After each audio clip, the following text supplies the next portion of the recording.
tonight's game. Welcome to Comerica Park, Game 2 in this 4-game series between the Tigers and the New York Yankees.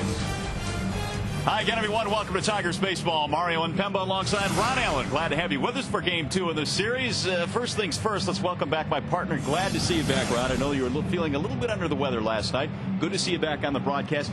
You missed a heck of a ball game, I'll tell you that much. The Tigers, though, had a trio of 3 players that really came through last night. When you start talking about Curtis Granderson, he was struggling a little bit, fighting himself at the plate in the last couple of weeks. But he reverted back to what his college coach told him, just to have fun, go out and relax, and don't dwell on each at-bat. And last night he got busy. He had a whale of a game. A couple of triples, a double. He also had a single, and we know he always plays flawlessly defensively. But that was just a start. Magglio Ordonez probably would finish second if the season ended today as far as the MVP was concerned. A-Rod on the other side would get it, but sometimes it's better to be lucky than good. How about that last swing by Magglio? And Carlos Guillen, the only time he's ever hit a home run in 3:30 in the morning is when he used to dream about hitting a home run as a kid in the World Series, like all of us did. But what a great win for the Tigers last night. You know, there were a lot of fans still sticking around at 3:30, and they were rewarded with that walk-off home run by Carlos Guillen. Hopefully we won't be here that long tonight. Maybe the Tigers have a snappy victory in their pockets tonight, because they'll certainly need it. They have pulled within a game and a half now of Cleveland in the American League Central Division, so a big win last night for the ball club. Another tough task, though, tonight with the Yankees in town. They've got Jeremy Bonderman on the hill. Jeremy is looking for his first win since July 13th. Maybe tonight is the night. It's the Tigers, it's the Yankees, and it's coming up next.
A beautiful night for baseball here in the Motor City. The Yankees are in town. Game 2 of this 4-game weekend set, and the Tigers had to wait out a 4-hour rain delay last night. A ball game that took 4 hours 24 minutes, but in the end Detroit came away with the victory as they win Game 1 in the series on the walk-off home run by Carlos Guillen, and hopefully that will be a victory that propels this Tigers team now into a few victories in a row. Meanwhile, Joe Torre couldn't have been real happy with the proceedings last night, waiting around all that time, and he comes away with a loss. But that's the way it goes. His team had some opportunities late in that ball game last night as well, but it was the Tigers that took advantage of theirs in the 11th inning.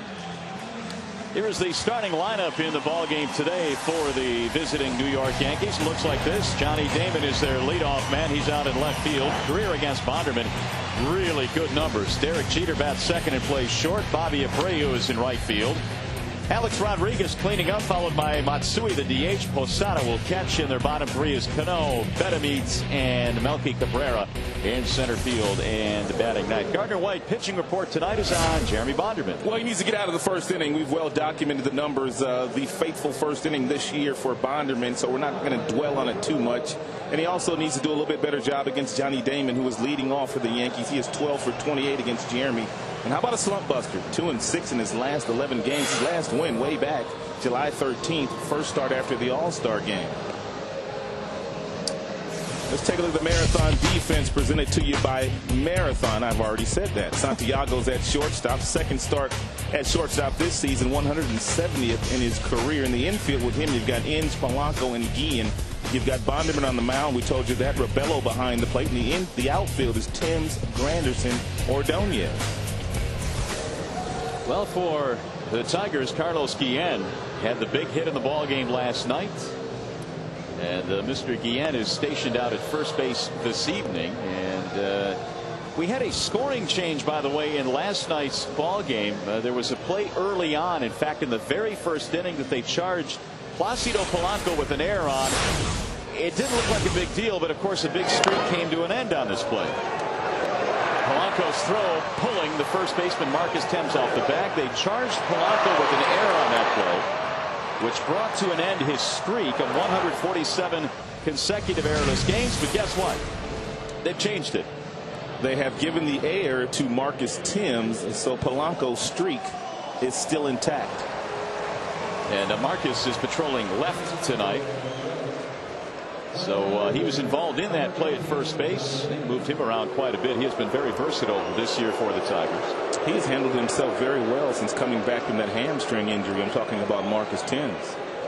Well, here we go. It'll be Johnny Damon to lead things off. Damon, then Jeter, and Bobby Abreu on an absolutely gorgeous night. It is 73 degrees at game time. And the first pitch, strike one on Johnny Damon.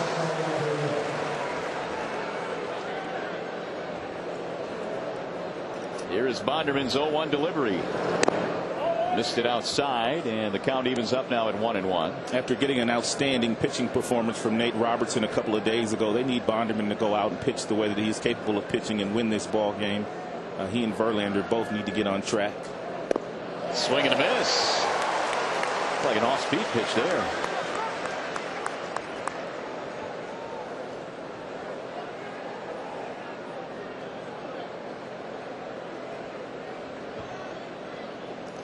That bounces in, and the count now goes to 2 balls, 2 strikes.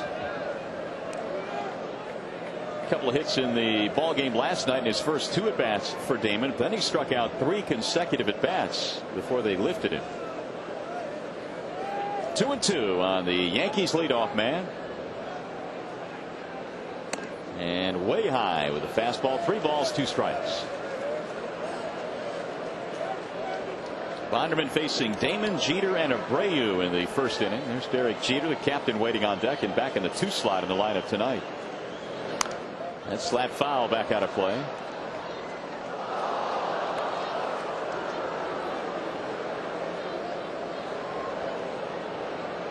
Three and 2 on Johnny Damon.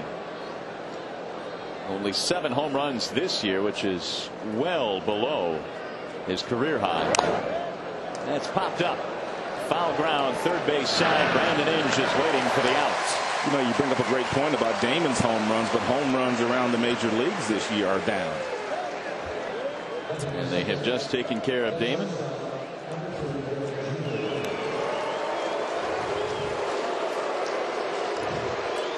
We are at Comerica Park in downtown Detroit for game 2 in this 4-game series between the Tigers and the Yankees. Mario and Pemba, Rod Allen, glad to have you with us, and glad to have our viewers in the Toledo area and here in the Motor City on Fox 2 in Detroit after the Red Sox victory over the White Sox today.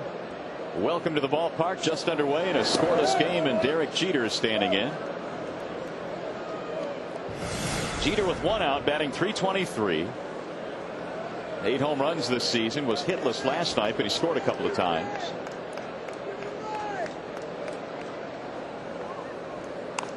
Checked his swing and is fouled back out of play. You got to believe, Rod, that Bonderman is aching right now just for a 1-2-3 first inning. Absolutely. It's been so long since he's had one, and you know it's between the ears, the fact that when he does go out there, he gives up a lot of runs. 35 of his 88 runs given up this year have come in the first inning. That stat is astounding. Got him to chase 1-2. Good slider from Bonderman. He looks more relaxed out there to me. You brought it up a couple of pitches ago and you said that looked like a changeup, but he just looks like he's so free and easy out there and just allowing his natural stuff to take over versus thinking about what he has done in the past in the first inning. And that can be tough to do against a lineup that the Yankees will throw out at you, but he certainly looks good tonight. Little chopper hit back up the middle. Santiago scoops and throws him out by half a step. Boy, Jeter really gets down the line. Yeah, Jeter plays the game the right way, like a lot of guys do at this level. Yeah, but he is a wonderful example for the New York Yankees younger players. He's always hustling. And we know Ramon Santiago doesn't miss anything at shortstop. Did not make one error last year in a Tigers uniform. Santiago knew he had to get rid of it, and boy, he just nipped him by half a step. Nice play by Ramon. 2 gone, and now Bobby Abreu will stand in.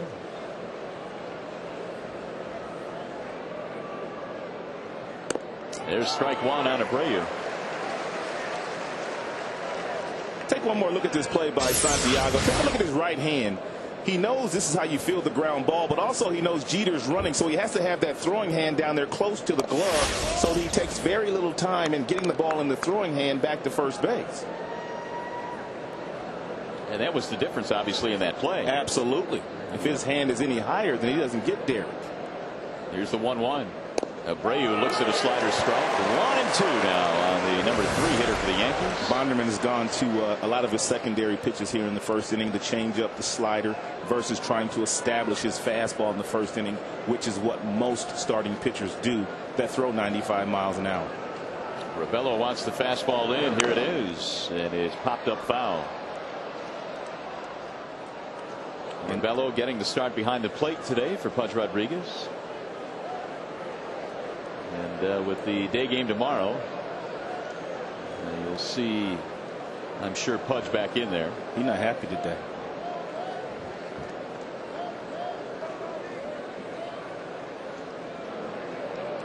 One and two.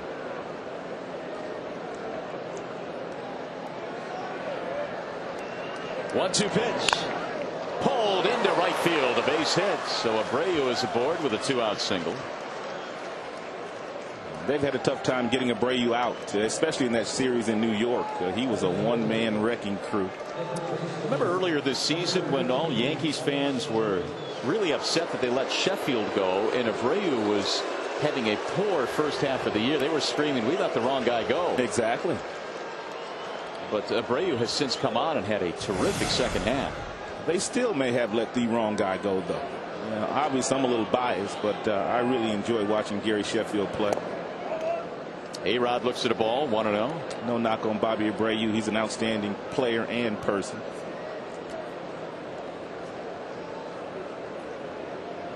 Alex Rodriguez hitting .308. Recently crossed the 500 plateau in home runs hit at the tender age of 32. He is some kind of player.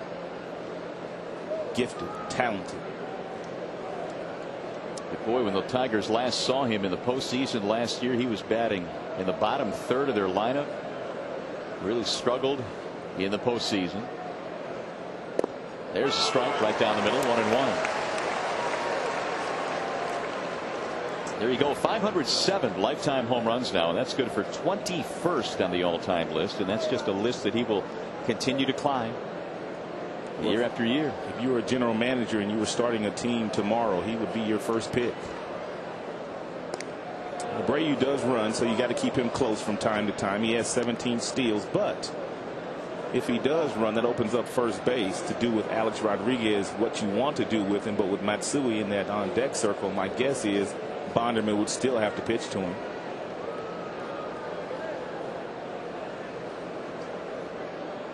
Slide step, and it's grounded foul.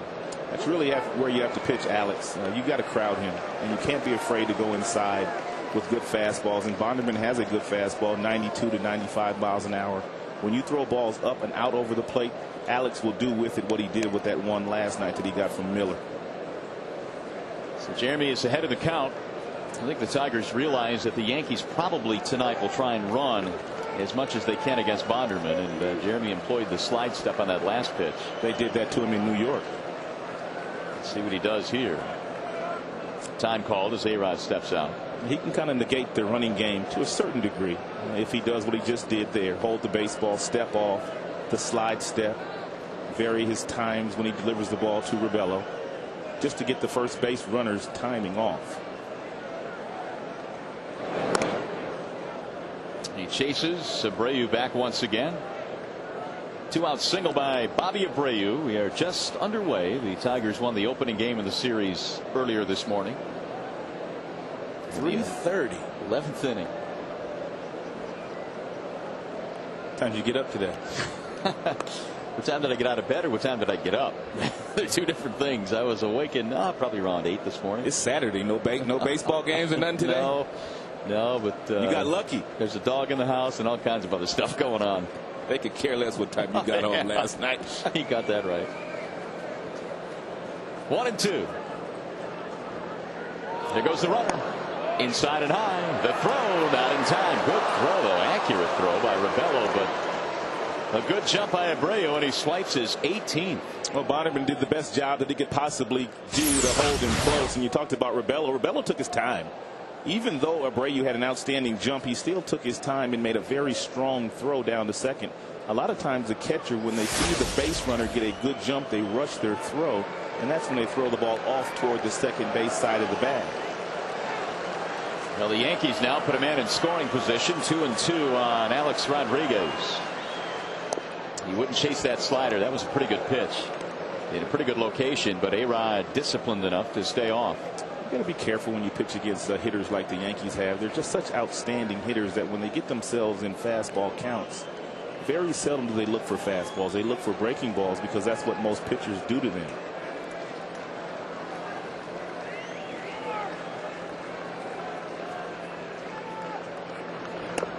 Same pitch, and with first base open, you know, Bonderman wasn't going to challenge A-Rod there, give him anything too good to hit. That'll put Rodriguez at first, and now Hideki Matsui. We're talking to Jim Leyland today about a situation last night where there was a stolen base with A-Rod at the plate, and the Tigers decided not to walk Alex Rodriguez with first base open. And the reasoning for Jim Leyland was, well, you've got Posada and you've got Matsui, a couple of big left-handed hitters on deck, and sometimes you just have to roll the dice and pick your poison. How'd it work out? They got out of the inning. Here's Matsui slapping one toward left field. Thames on the run, still going, not going to get there. This one might get 2 runs in. It will. A-Rod rounding third. He will come around to score, and a 2-out 2-run double by Matsui. Not so much the fact that Bobby Abreu got a base hit with 2 outs, but the 2 pitches that he threw to A-Rod there are probably the 2 pitches in question. Probably should have went right after Alex instead of walking him. Well, Matsui picks up RBIs 89 and 90. A little 2-seam fastball that ran right in the barrel of Matsui. He laced that ball to left field. Thames had no chance. This is bordering on bizarre now in these first inning woes for Bonderman. He got the first 2 batters quite easily and then was ahead of Abreu. And all of a sudden it's 2-0 Yankees. So the Tigers offense behind early again here tonight. 0-1 is the count on Jorge Posada.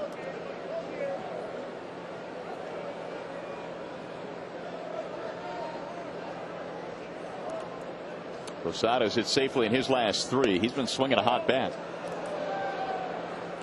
10 for his last 25. And very quietly, he is 5th in the American League with that .335 average. He picked the right year to go off statistically. He is a free agent after the season. It's always good to pile up those numbers in your free agent year. Little tapper hit slowly to first base, scooped up there by Guillen. He'll tag the bag for the out, and another first inning that Bonderman would soon forget. 2-0 Yankees lead at the end of 1/2.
First inning tonight. Tigers offense has some work to do. The starting lineup presented by Art Van Furniture. Curtis Granderson finally busting out of a little bit of a slump last night with 4 big hits, including a couple of triples. He's in center field, and Polanco and Thames, Ordonez, Guillen, and Rabello are in the middle of the Tigers lineup tonight. And then Casey, Inge, and Santiago, your bottom 3. As we scope out the pitching report on Chien-Ming Wang. He's got about 3 or 4 different pitches, but he's using his sinker ball more, which bodes well for him. He gets a lot of ground balls. He had a tough time keeping his concentration last Sunday against Detroit. Allowed a couple of steals. He also balked, but he has also dominated Detroit to the tune of a 4-0 record and a 2.90 earned run average. Let's take a look at the defense behind Mr. Wong today. You've got Damon Cabrera Abreu in the outfield. Rodriguez, career 590th game at third base. He played over 1,200 at shortstop. You've got Jeter in the infield with him on the left side. Cano Bedamit on the right. Wong on the mound, and Posada behind the dish today. So Curtis Granderson starting things off. Chien-Ming Wang, who defeated the Tigers the last time he faced him back in New York on the last road trip. Facing Granderson, who tripled in the ball game twice last night. 21 for the year. And he lifts this one in the air to center field. Easy play for Melky Cabrera. One gone. You know, you're talking about that game last Sunday when Wong beat the Tigers. I thought Joe Torre, their manager, just made an outstanding move. It was the 7th inning, and he had sent Wong back out to the mound. But Sheffield was coming up, Ordonez was coming up, and Guillen was coming up. And he went to his bullpen and brought in Big Jabba Chamberlain, and he shut down the Tigers in that inning. And it appeared the Tigers were getting on to Wong. I thought it was an outstanding move by Torre. The Chamberlain has turned into a very nice weapon in the back end of their pen.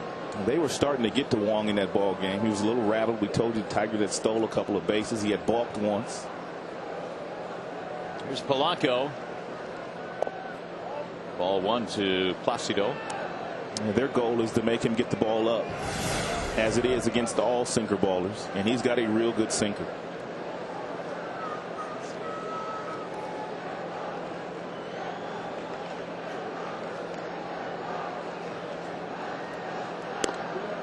Left that one up and outside. 1 ball and 1 strike. There are 2 balls and no strikes. Chien-Ming Wang is 27 years old. He hails from Taiwan. Won a career high 19 games last season, which tied for the league lead. Finished second to Johan Santana in the Cy Young Award voting.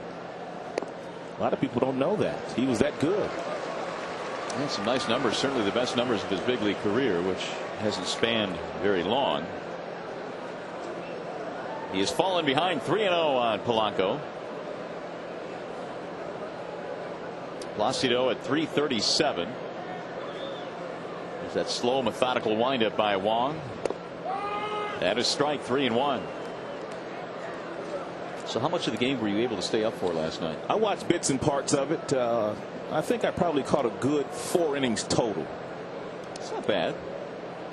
Not bad at all. Going to sleep and waking up. I tip my hat to you and Dan Petrie and our crew, our cameramen, and everybody here at the ballpark. Well, everybody did a great job, because once you get that late, or early I should say, into the morning, your mind can drift a little bit, and everybody was right on that game. Our crew was outstanding last night. That they were. What I saw, they were on top of everything. And you know, the truck was on top of their game, as they always are. 3-2. You've got Marcus Thames waiting on deck. What is it about those Roger Clemens starts, though? I don't know. 17 years. innings. Yeah. When he was going for 300 wins here. And last night he kept y'all here to 330. Question is, what is it about games that Rod Allen misses that brings out the wackiness?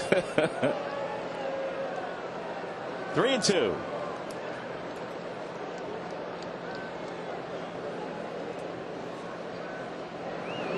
And that's high, ball 4.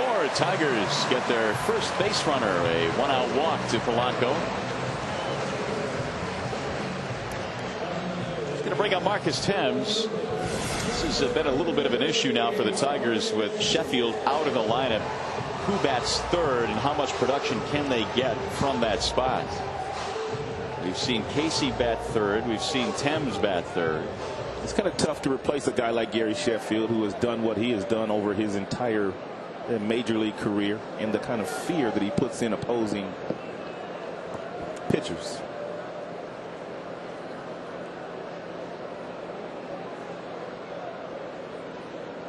Thames takes way inside as he jackknifes out of the way with a fastball up 1-0. This might be a good matchup for Marcus Thames. Wong has got that natural two-sinker, a two-seam sinker that kind of runs right back over the heart of the plate. And if he gets one up, we know Marcus has the kind of power that he can tie this score at 2 real quick. Wong is also a guy that gets a lot of ground balls. And in fact, nobody was better at getting ground balls back to the mound last season. I think Fausto Carmona has a little bit better of a ratio in innings, or I should say pitches per inning this season, but Wong was among the best in that category as well. Averages a little over 14 pitches per inning. That's inside again. 2 balls, no strikes on 10. He's probably paying a little bit too much attention to Polanco. Polanco very seldom runs, but Wong giving him long looks. He's also thrown over there once, and when you do that, you fall behind dangerous hitters like Thames.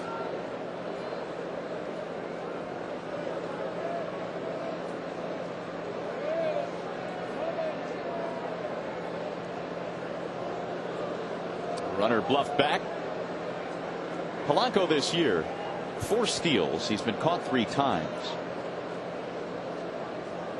Sheffield has been the Tigers' best base stealer, and again he is out of the lineup. Granderson is next in line. The 2-0 is a strike call. Thames checking his swing. 2-1 on Marcus. It's a well located fastball by Wong. It's a good thing that Thames didn't swing at that. When you're sitting in the batter's box, 2 balls and no strikes, what you try to do as a hitter is pick out one pitch in one zone, and if you get that particular pitch, that's the one that you have to let it all hang out on. That's popped up behind home, but back out of play just a couple of rows deep. 2-2 on Thames. 3-4-15 on this homestand for Marcus.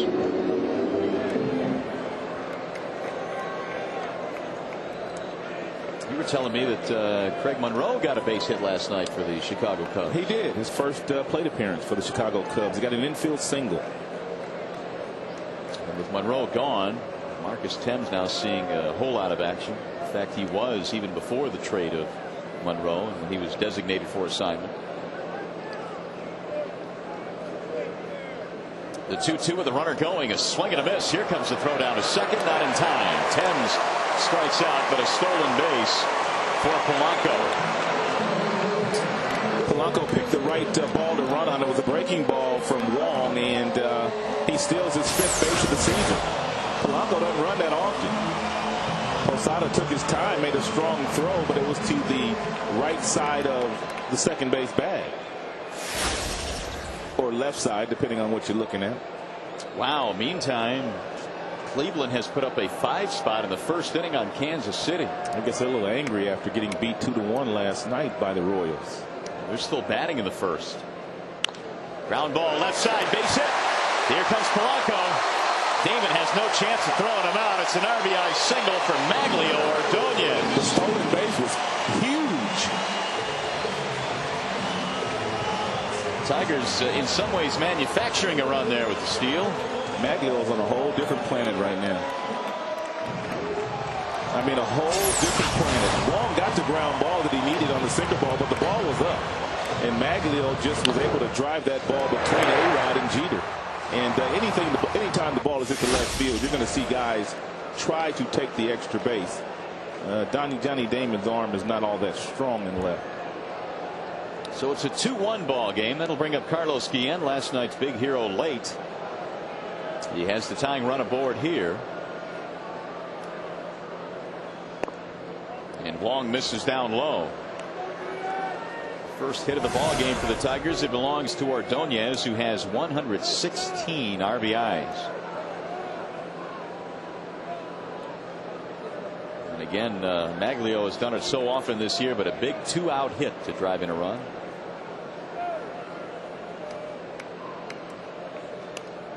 Lifted foul back out of play. 1 ball, 1 strike. Well, Guillen hit the big blow in the bottom of the 11th last night. He went down and got this ball too, off his shoe tops. And that whole inning started with a 2-out, nobody on single from Sean Casey.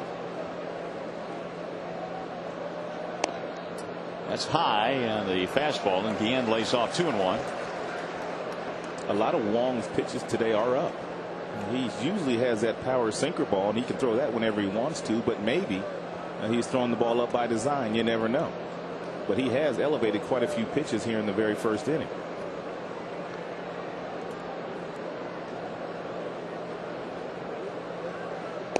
That's inside. 3 balls, 1 strike. So Wong walked Polanco. He struck out Thames, but following the stolen base, a hit by Ordonez. And Guillen trying to keep it going here. Carlos at 305 this year. He has hit safely in 8 consecutive ball games.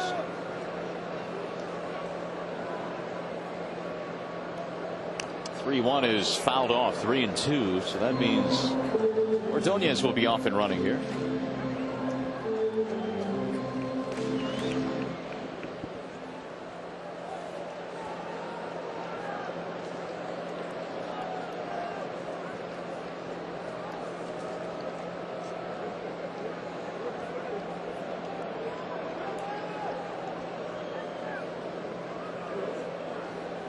Runner goes on 3-2, and it's swung on and missed.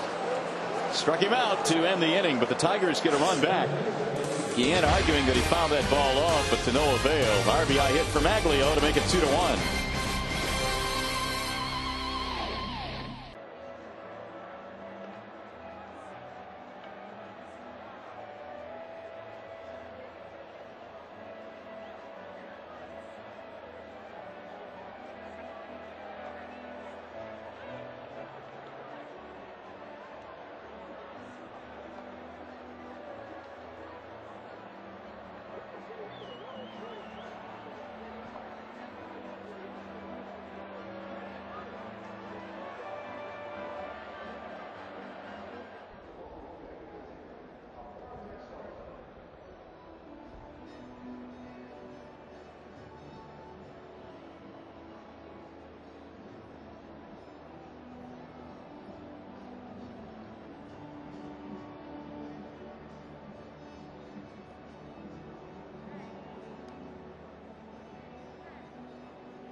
Ball is brought to you by your Detroit area Chevy dealers. Visit us online today at ChevyDrivesTheMotorCity.com. Carino's Italian Grill, not your garden variety Italian.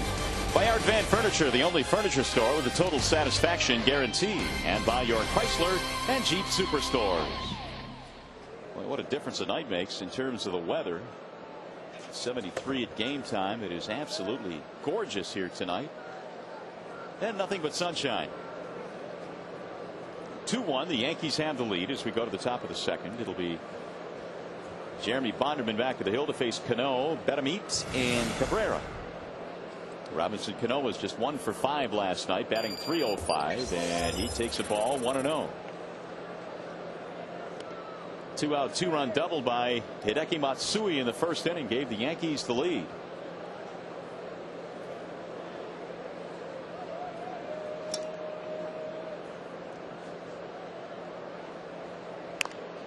Hard ground ball to second base, right at Polanco.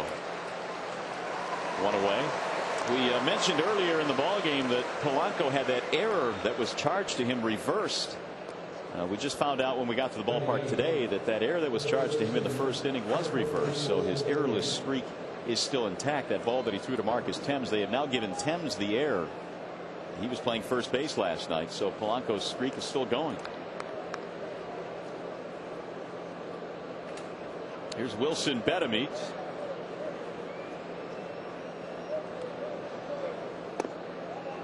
Fastball rides inside, 1-0 on Betemit.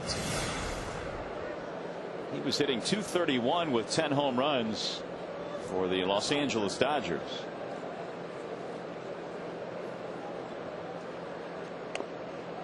Slider away, 2-0.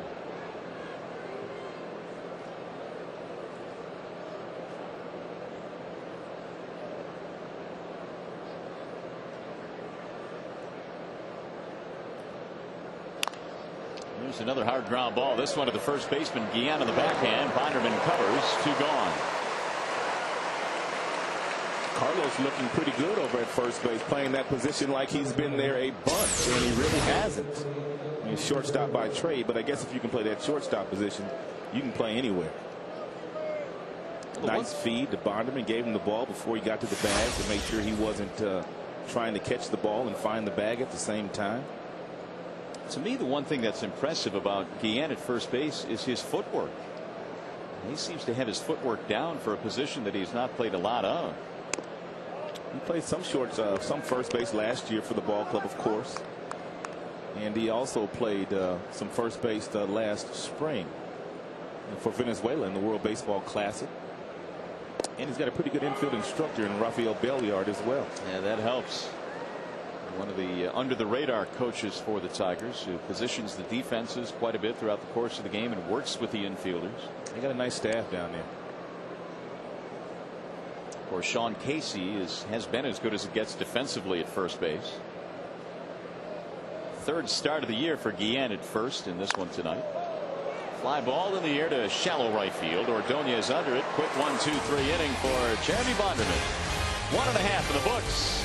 2-1 Yankees.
Back in Detroit, trailing by 1 early in this ball game, and fans are right back with you tomorrow with the third game of this series against the Yankees. It will be seen on Detroit area on WJBK, Fox 2, as well as Tigers TV network affiliates. Coverage begins at 1 p.m. Check local listings. Yankees on top by a run. A much nicer night to bring the youngsters out to the ballpark here this evening. Of course, school is right around the corner. But how about the fans that stayed around until the end of the ball game last night? That was amazing.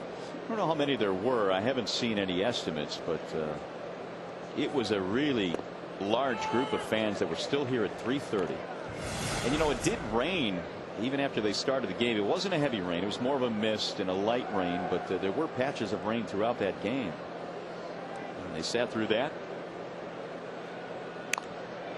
It's pulled in the air to right field, straight at Bobby Abreu, and Rebello is out, one gone. But it was impressive. That's what they talk about when they talk about these Tigers fans being outstanding baseball fans. Well, best fans in America, aren't they? Number one sports town in the country. That's right. And they have come out in huge numbers this season.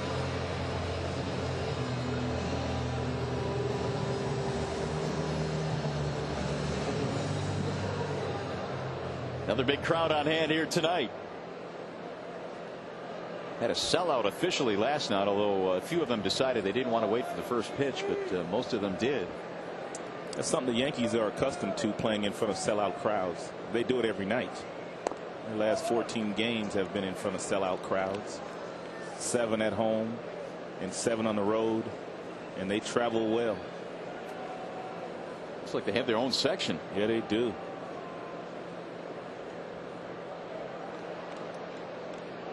Boo. Here's the 1-0. Here's a strike.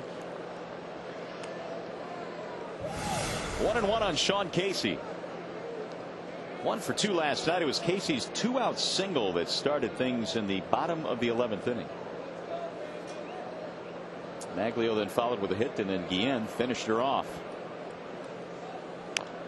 Little chopper foul down the first base line, hit it off his foot.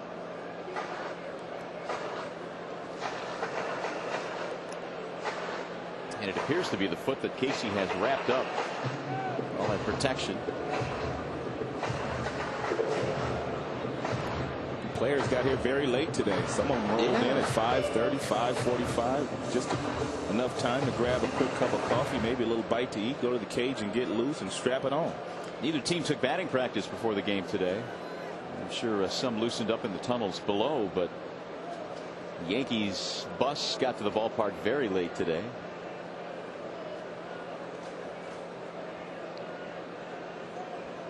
Here's the 1-2.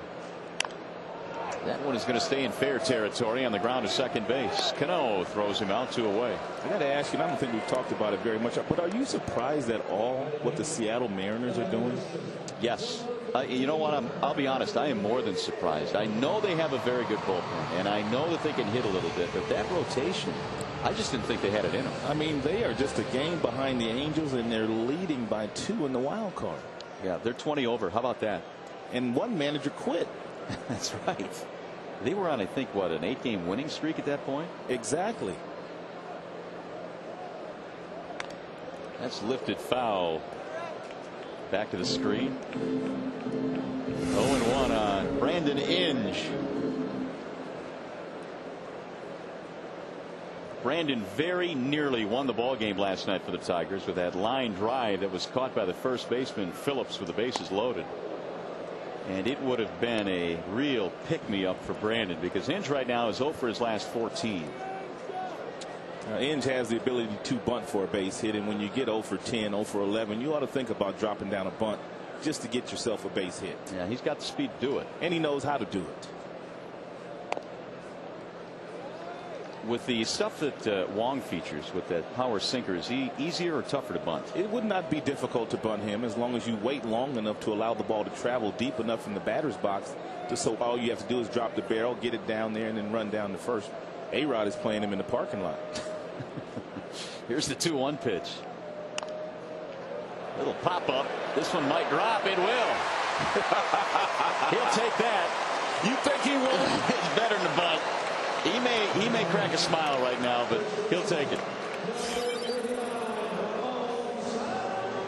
That breaks an 0 for 14. He's trying not to laugh. Look, sometimes those are the ones that get you going. Andy's trying to get a laugh out of him. And Wong got all in his kitchen, but he didn't shatter his bat. And Cano couldn't get to it. He'll take that and run with it. It's all as good as a bunt. Tying run is on. That'll bring up Ramon Santiago. And he may steal too. Apparently they feel like they can steal some bases with Wong on the mound, because they stole a couple in New York last Sunday, and they already have one today, and Polanco stole the one today, and he doesn't really run that often. No, and I don't know what Wong's times are to the plate, but he seems to have that relatively high leg kick and that slow motion. This would be a good situation to do it in. Betemit is holding the runner at first base. Santiago 2 for 4 offensively since joining the Tigers from AAA. And he slaps one foul left field line. 1-1 on the affable Ramon Santiago, always bouncing around the clubhouse with a smile. He knows his role in this organization. He knows that he's not going to start here with the pieces they have in front of him. But he's done the job at AAA, and when he has been needed, they have called him to the big league level. I think he has kind of realized that he's going to be a utility player. Nothing wrong with that. Not at this level, and it takes some guys a long time to come to grips with that. I mean, you've played every day since high school. You've played every day in the minor leagues. He had a chance to play every day in the big leagues at some point in time, and a lot of times that's tough to swallow when you're told that you're no longer an everyday player. You're going to be a platoon player, bring about 5 gloves to the ballpark. The 1-1 pitch. 1-2 on Santiago. That's a good pitch by Wong, a changeup to a guy that you know is trying to hit the ball the other way, because you get him out in front and you fool him, and if he makes contact, he rolls over something weakly to the right side of the infield. It's a good pitch.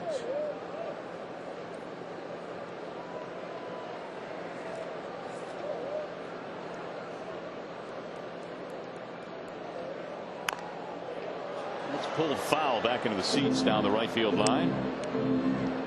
0-2 was Santiago's first year in the big leagues with Detroit. He spent the entire 03 season. He was the everyday.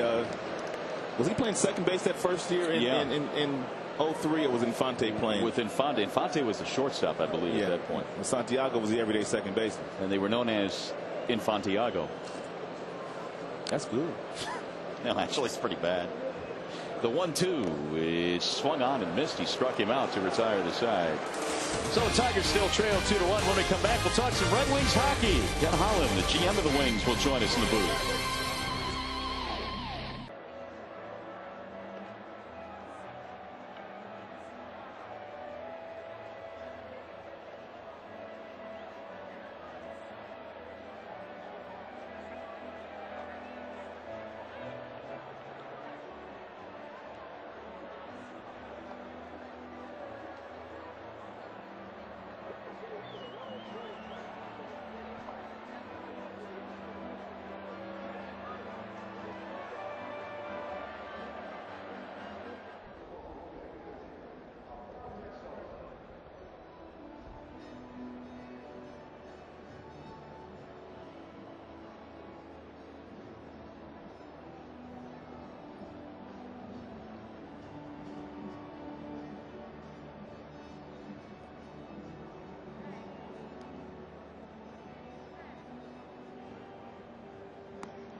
For the Tigers by a score of 2-1. Our pleasure to introduce to you Mr. Ken Holland, general manager of the Detroit Red Wings, who is going to spend some time with us this half inning. And Ken, I know that this is really an important time of the season for you. Your season is about to kick off fairly soon here. But the important question is, what were you doing at 3:30 in the morning when the Tigers were still playing last night? Did you catch any of that game?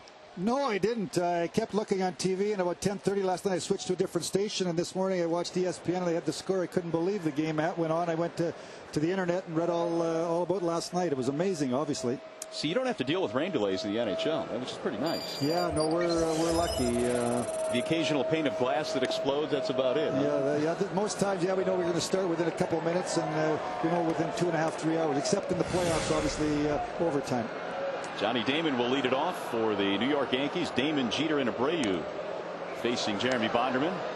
Well, you guys getting ready to get started. You got some young players that are coming in, going down to Traverse City, don't you? Yeah, a week from Wednesday we go to Traverse City, Rod, and we have starting a week from Friday we have 8 NHL teams there with their prospects. We have a prospect tournament for a week, and then the veterans show up for main camp for 5 days. That's flared back out of play. 1 ball and 2 strikes. Well, everybody at this time of the year, I guess, is a Stanley Cup hopeful. And as you look at your hockey club this year, what are your thoughts and how the offseason transpired for you and what you'll go into camp with? Well, we like our team. We thought we had a lot of guys that got some good experience in the playoffs. You know, we got some kids that are very close, so we're anxious to get to training camp. And you know, we probably, you know, you've always got some needs, but I think in a league where you've got a salary cap, everybody's got a wish list. You can't get every wish. Some of that has to happen with some of your kids and some of your young players. With most of your young players, do they play hockey year-round, or are they here in Detroit kind of working on strength and fitness, conditioning, and that type of thing? But what do your younger players do? Not your veterans, but young players. Well, what we really do is in July, we're allowed to bring our young players in for a week. We educate them. That's belted in the air pretty good into right field. This one might get out of here, and it is gone. Wow, Johnny Damon put a charge into one into right center field, and the Yankees had another run. Bonderman buzzed his tower on that 1-2 pitch, and Damon didn't appreciate it very much. We told you coming into the game that Damon was the one that Bonderman needed to watch for. He is 12 for 28 against him, and he hit one where many don't go. That's the second time in 2 starts that he has gotten Bonderman. Last week in New York, he went upper tank against him. Just inside the foul pole, 412 feet on that last home run. He got some sleep this morning. Apparently so. Maybe one of the few guys that did. 3-1 is the score now as Derek Jeter stands in. You're talking about that prospect camp now? Not camp, but the players bring in for a week? I think in all sports it's a year-round education process so that as the players start to get into their early 20s, they know they got to hit the gym. And players between the age of 18, those are kids that we draft to 21 for 3 years. We bring them in July. I think it's also important to have veteran players around like Chris Chelios, Chris Draper, Nick Lidstrom, Steve Yzerman to realize what it takes to be a pro. You got to go to the gym every day. There's a big difference between it being a professional and an amateur. So strength is a big part of your game then. Very, very big part. I really think that, you know, sometimes we draft players that their skating needs to improve. We really think that as they get leg strength, their skating can improve, and obviously their shot can improve. I think that strength a player can improve by 10 to 20% just by getting physically stronger. Has that changed over the years at all in terms of getting these guys ready now? As you mentioned, it's a 12-month process to get the young guys acclimated. And how much has that changed over the years, actually from the time that you played? Well, I think that's really probably since early 90s. You know, when I played, I retired in the mid 80s. You know, training camp was 4 or 5 weeks. You played your way into shape. Training was just starting when I was wrapping up my career. Now it's year round. There's a bouncing ball fouled at third base. And speaking of training camp, your first game, I believe, your first preseason game is on the 18th of September. I know baseball players complain that spring training for them is way too long. Do you get the same with hockey players that training camp might be a little bit too long, or is it a good amount of time? Well, actually, it's really quick. We open with our veteran players on a Thursday with physicals on the following Tuesday. We start with our exhibition games. We play 9 exhibition games, I think, in 14 days. It's flared into right field. Easy play for Ordonez. One away. We basically have 3 weeks of training camp when the season starts. You know, so that's not long. That's not long. In the old CBA, it was about 8 or 9 days longer. The players in the league agreed to shorten it. So you know, it's they got to come to camp in shape, because if you're not in shape, you're not going to get yourself into shape in 3 weeks. Is that the new catchphrase this year? Fire on ice? Yeah, that sure is. Absolutely. We're excited about the upcoming season, and there are some limited amount of season tickets available. You got the number there to call. With 1 out, Bobby Abreu stands in. Listen at you selling some tickets. Your work is never done, is it, Ken? Mr. I would be proud of you. Here's the 0-1 to Abreu. That missed inside. 1 ball and 1 strike. How about these Tigers? We got to talk a little baseball. Yeah, it's unbelievable. I mean, obviously, I'm a huge baseball fan. I grew up playing baseball, and to follow the Tigers, you know, it's great to have big time games in late August and September, and you know, it's what are they? I think a game and a half apart. So they got one more series with Cleveland. Yeah. You got to get healthy. Obviously, anytime you lose key players like they had with Zamai out for a while and Kenny Rogers, now Sheffield, if you can hang in there and get those guys back, you're in great shape. Do you ever get together with any of the other general managers that are here locally and kind of pick their brains as to how they do what they do and how their job goes? Well, Dave Jabrowski, I do, you know, quite a bit when I come to the ballpark. Developed a real good relationship with Dave, and I really respect what he's done in his career and what he's done with the Tigers. So I like picking Dave's brain when I think he sometimes likes to get rid of me. I got so many questions. You know, Ken, one of the things I've noticed about all the professional teams in this city, Tigers will go to Red Wings games. We've seen a lot of the Pistons players come to Tigers games, and they all kind of pull for each other. And I think that's kind of neat to have all the professional organizations here in town kind of pulling for one another. And that seems to be the case in this city. I'm not sure it's the same elsewhere in this country. No, I think it's because of the people, because of the state and the city of you know, Midwest people are wonderful people, and they get behind all the sports teams. And I think you know, obviously we have one owner for the baseball and the hockey, but unlike you, we get sometimes we get. I haven't seen many basketball players, but certainly we get the odd football player. We get lots of Tiger players come over to our games. So you know, it's been great for the community. You know, you've got you know. Tigers were in the last year in the World Series, and we were in the Final Four. And Pistons were in the Final Four, and hopefully the Lions can get her going and have a great preseason. There is nothing like getting deep into the playoffs, is there, and a chance to play for the ultimate, a championship in your league. It's fun just to have a chance, to know that you got a chance to win. I think that's what everybody, you know, you want to be on a team in a situation where you've got a chance, you've got hope. Runner goes with A-Rod at the plate. Throw down to second. Sails a little bit on Rebello and a stolen base. That is the second stolen base today that Bobby Abreu has gotten off of Bonderman, and this one wasn't even close. I mean, this one wasn't close. And we've talked about how this Yankees team in the past has pretty much been station to station, but this year they've got some guys that have stolen some bases. They've got some speed. It's a well-rounded ball club. They've got talent. It's 19 now for Abreu, and a chance to drive in another here for Alex Rodriguez, who walked and scored back in the first inning.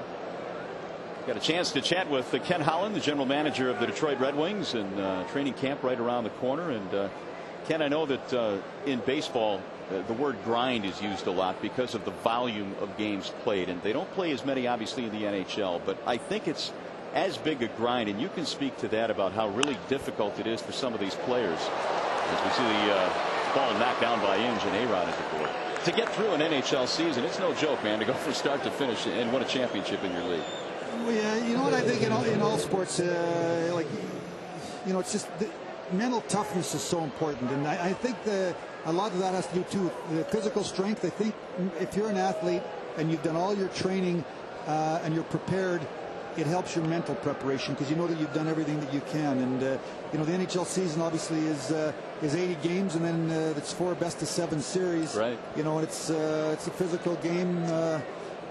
You know, so it's important that you're in great shape and your organization has real good depth.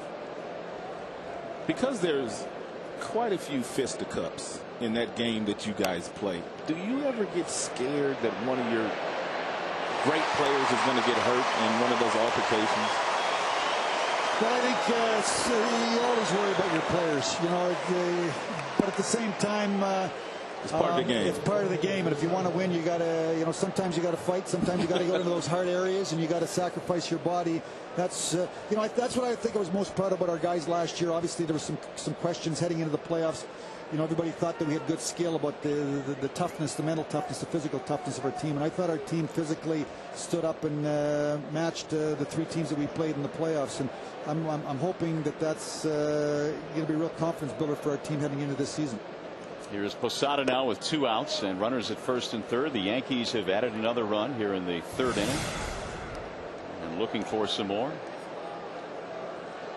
And one thing Bonderman is doing, he is pitching inside, not necessarily effectively, but he is going in there with regularity, and he is making some of these Yankees hitters move their feet. he's going back in there again. It's fouled back out of play. Don't forget, tickets are available for Red Wings hockey, which is right around the corner. Ticket plan still available. 313-396-7575. That's the phone number. Prospect camp coming up beginning of the 7th, and then mini camp, or the main camp I should say, September 13th.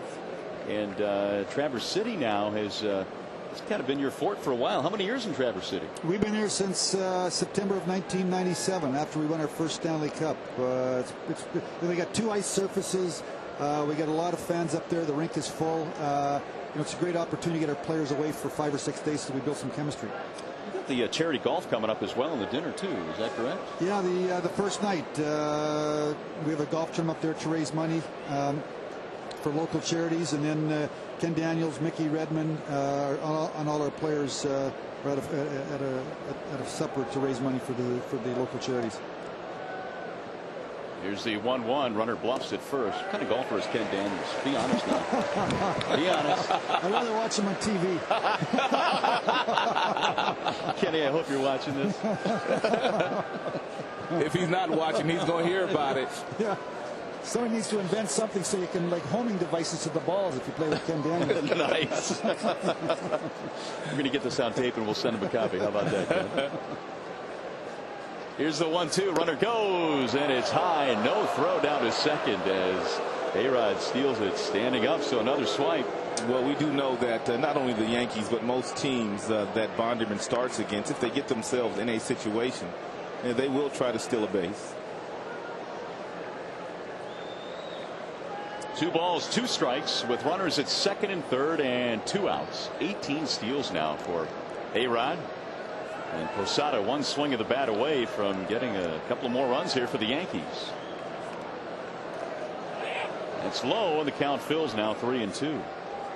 Well, opening night, you guys aren't messing around, are you? You've got the Stanley Cup champs.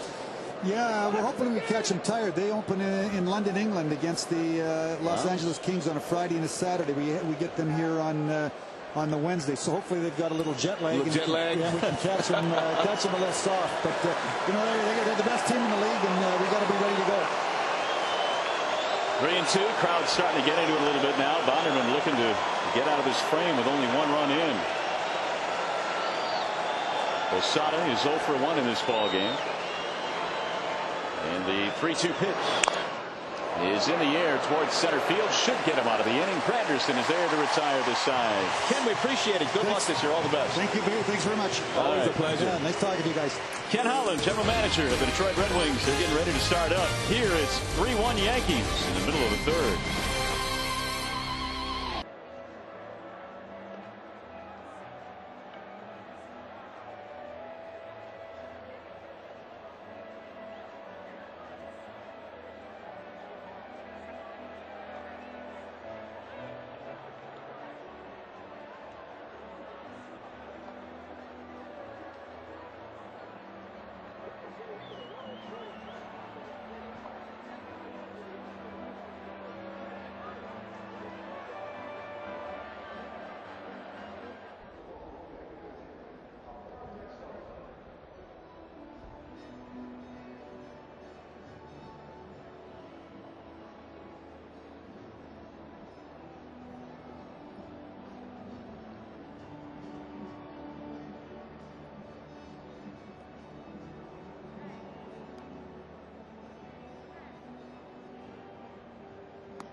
To 1 as we go to the bottom of the third here at Comerica Park. The home run by Johnny Damon, his 8th of the year, lengthened the lead, although Bonderman pitched out of further trouble by stranding a couple.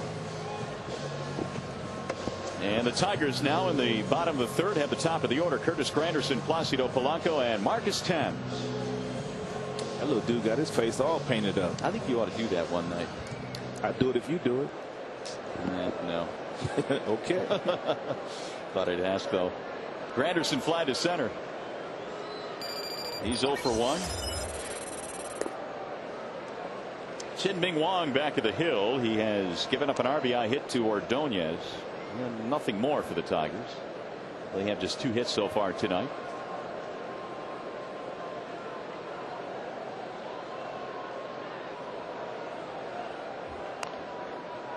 We're talking about Granderson now with 21 triples. The American League record for triples in a season is 26, and it's shared by shoeless Joe Jackson of Cleveland in 1912 and Wahoo Sam Crawford of the Tigers in 1914.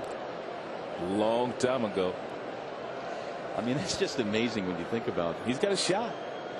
The fact that nobody's hit as many triples in Detroit as Granderson has since Ty Cobb. He's out, 1 away. Here's graphical evidence. First Tigers player to collect 20 or more triples in a year since 1917. Not sure graphical is a word, but I used it. Cobb had 24 triples that year. And Tyrus Raymond is immortalized here at Comerica. With his spikes a flying.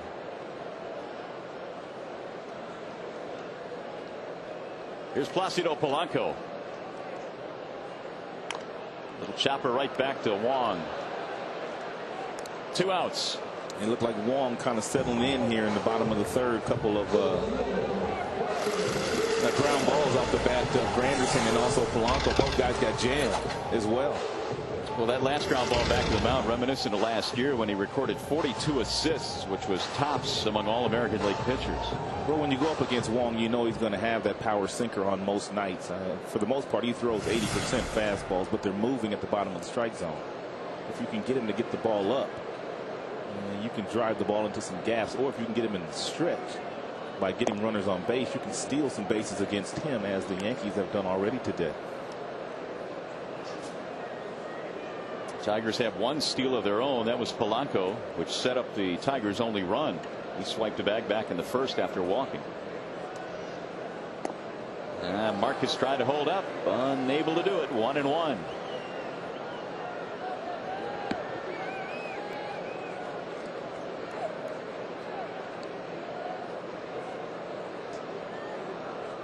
Here's the 1-1 pitch. It's right at the knees. 1-2 on Thames. That's Tim's pitch too right there, but he's already thrown him a few breaking balls, and Thames might have been looking for a breaking ball there on the 1-1 pitch and missed the fastball that he should have been swinging at.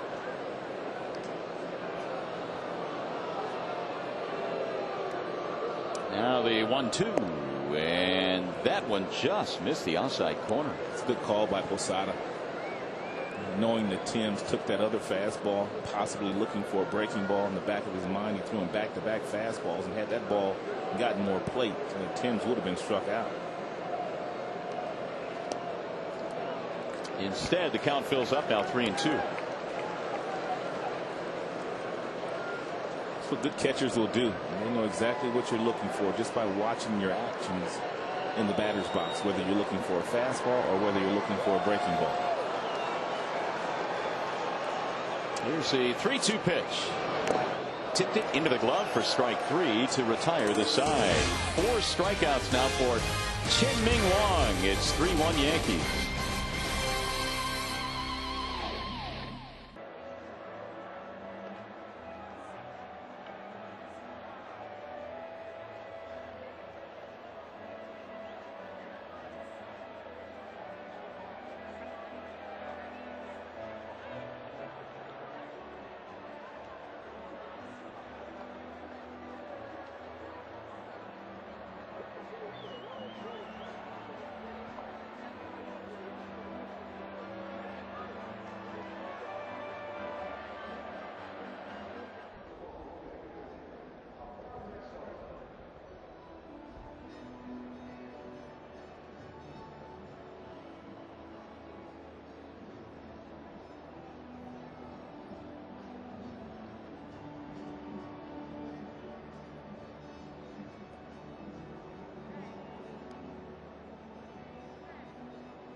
Park on a gorgeous evening for baseball in downtown Detroit. A lot of runs early in this game.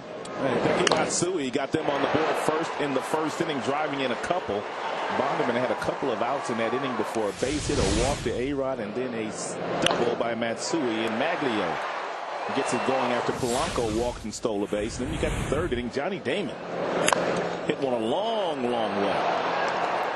I mean, a long way. And that made it 3-1.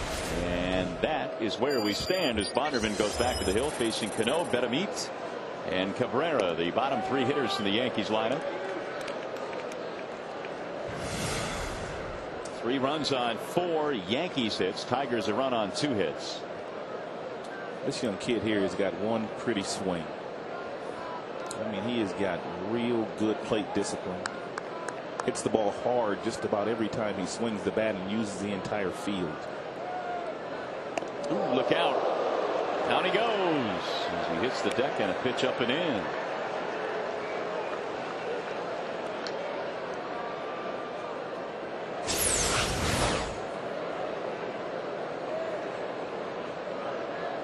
That's way too close.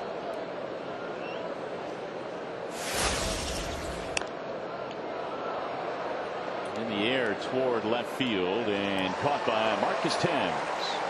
Cano is 0 for 2. 1 gone in the 4th inning. Bonderman looked like he was going to get through the 1st inning tonight without allowing a run. 2 outs, nobody on. Then Abreu singled, stole second. A-Rod walked, and Matsui doubled in 2. And the 1st inning woes continue to set the tone for the opposition. Betamit slaps one toward left field, and Marcus again will make the play. 2 gone.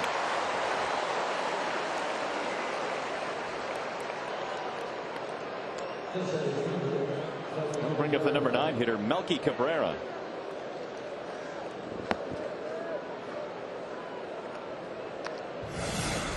Cabrera is 0 for 1. He fly to the right fielder Ordonez. He was back in the 2nd inning. Cabrera last month had an 18-game hitting streak that spilled over into the month of August as well.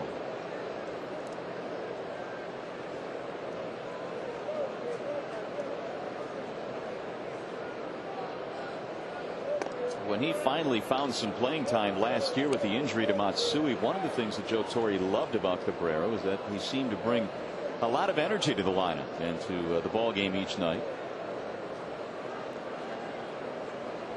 Here's the 2-0.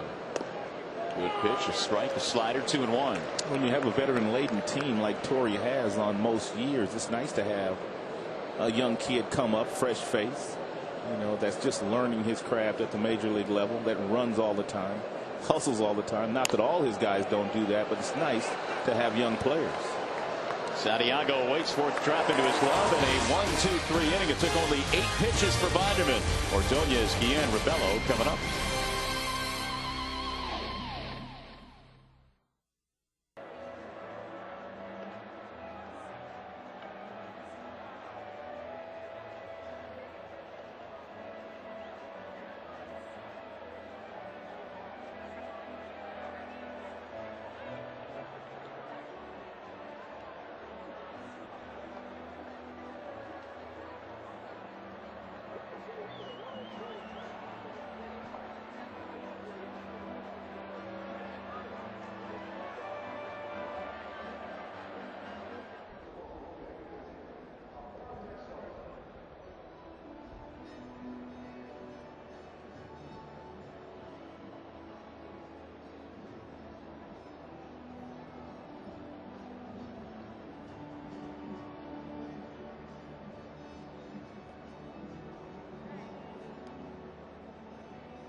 as they come to the bat here. And fans, there's still time to plan a group outing to watch the Tigers at Comerica Park. Groups of 15 or more get discounted tickets for select games in September.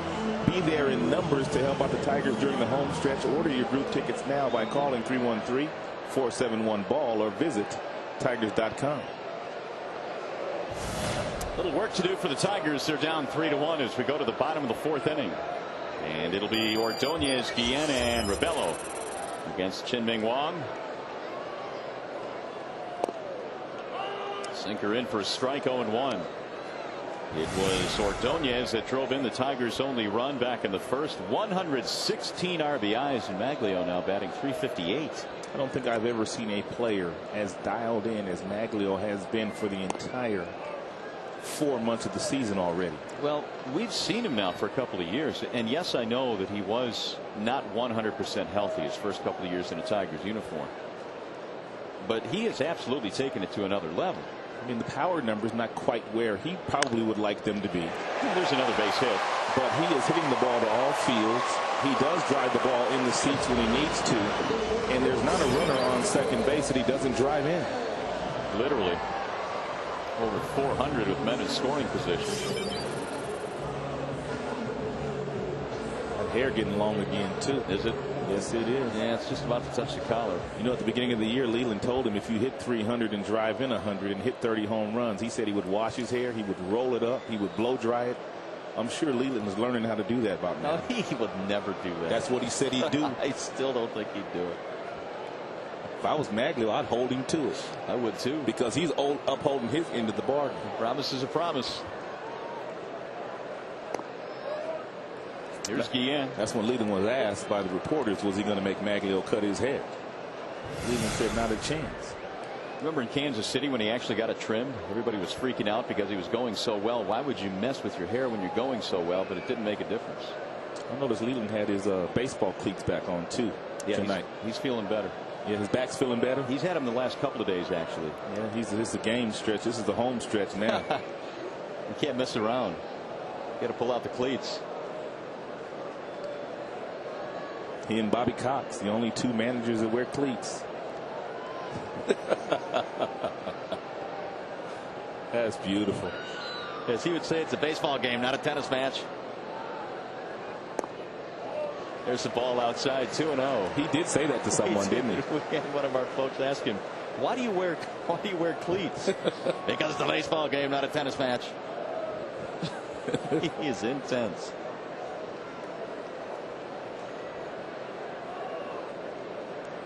I'll tell you what, for as good a manager as he is really one outstanding human being. He's a good people's person. That slice right to the third baseman, A-Rod. Had him played perfectly. It looked like it was headed to the corner. He had him played perfectly. A-Rod realizes that most left-handed hitters aren't going to hit that ball directly down the third baseline. So what he does is he sort of shades himself over towards shortstop where the left-handers would hit the majority of their balls when they're going that way. He's played a couple of the left-handed batters in that same spot.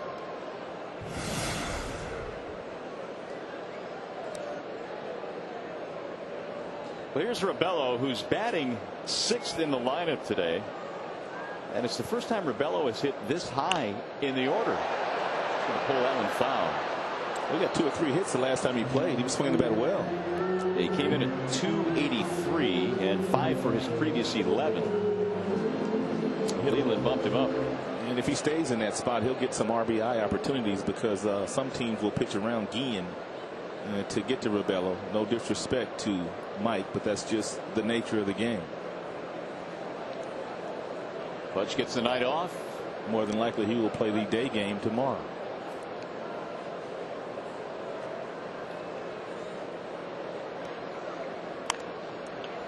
This one slapped foul, third base side. 0-2 on Mike Rebello out of Tampa, Florida.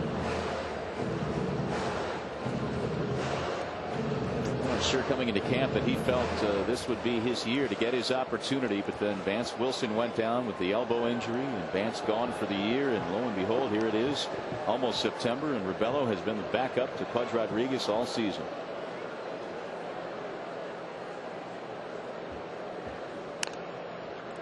Called foul again. He's gone to right and to left on Jin-Ming Wong.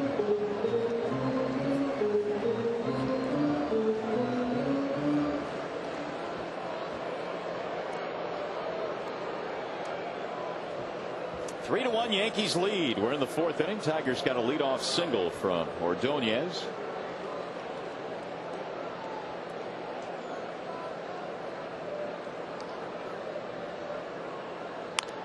Here's a bouncing ball to third base. A-Rod fires to second. One of the relay is high, and he overthrew it. So Rebello is on with 2 outs. They get the force at second base.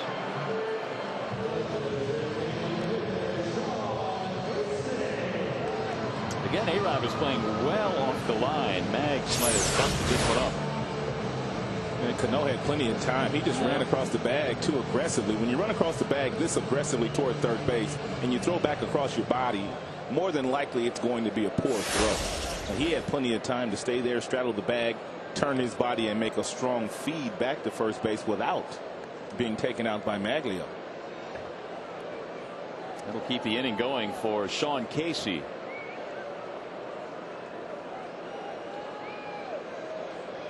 Did they have any tornado warnings down here at the ballpark yesterday? Not down here. In several areas in Metro Detroit, yes, but I don't believe there were any down here. Because I have to agree with you. I mean, I have to let you know, I was a little scared at the house. Really? Yeah, because they were talking about tornado warnings, and I was getting ready to go to the basement. Did you cuddle up under a blanket? No, I was watching the television, trying to figure out what was going on. No, I don't think anything was called for down here.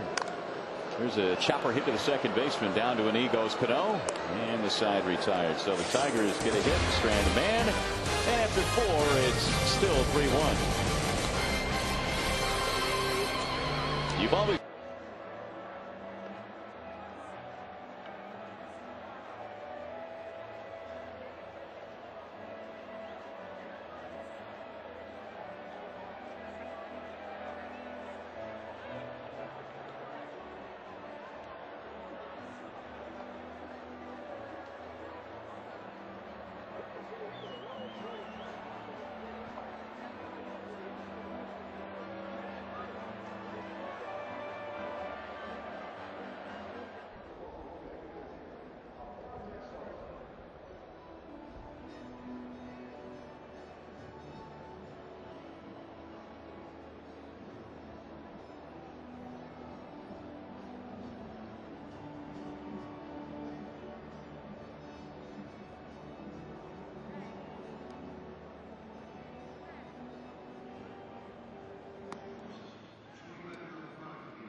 Detroit as we go to the top of the 5th inning. And don't forget to sail the Caribbean with Curtis Granderson and Joel Zamaya aboard the Tigers fan cruise November 10th through the 17th. You'll visit St. Thomas, San Juan, Grand Turk.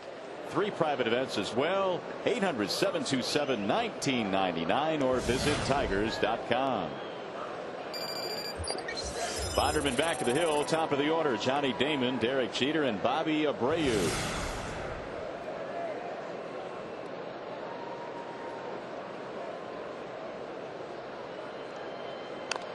That's popped up.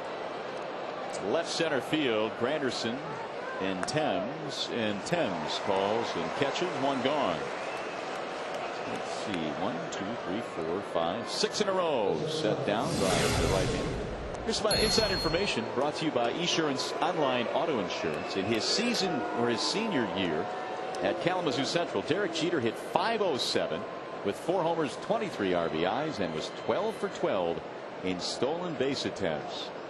Looking up some of those high school numbers. Batting average is outstanding, but 4 home runs is not that many, nor is 23 RBIs. But up here, they don't get a chance to play a whole lot of games from a high school standpoint. No, not as much certainly as they do down south or out west. That was in 23 games. That's all they play is 23 games. The rest of them were either snowed out, rained out.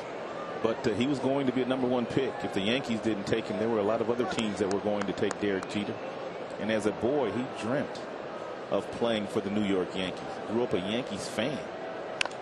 That slice towards second. Whoa, what a play there by Polanco. Nicely done. Took a nice route to get to that ball. Instead of cutting straight across to knock it down, he headed out toward right field. And that's the only way that he makes this play. Look at the angle that he takes. He's out on the outfield grass now to snap that ball.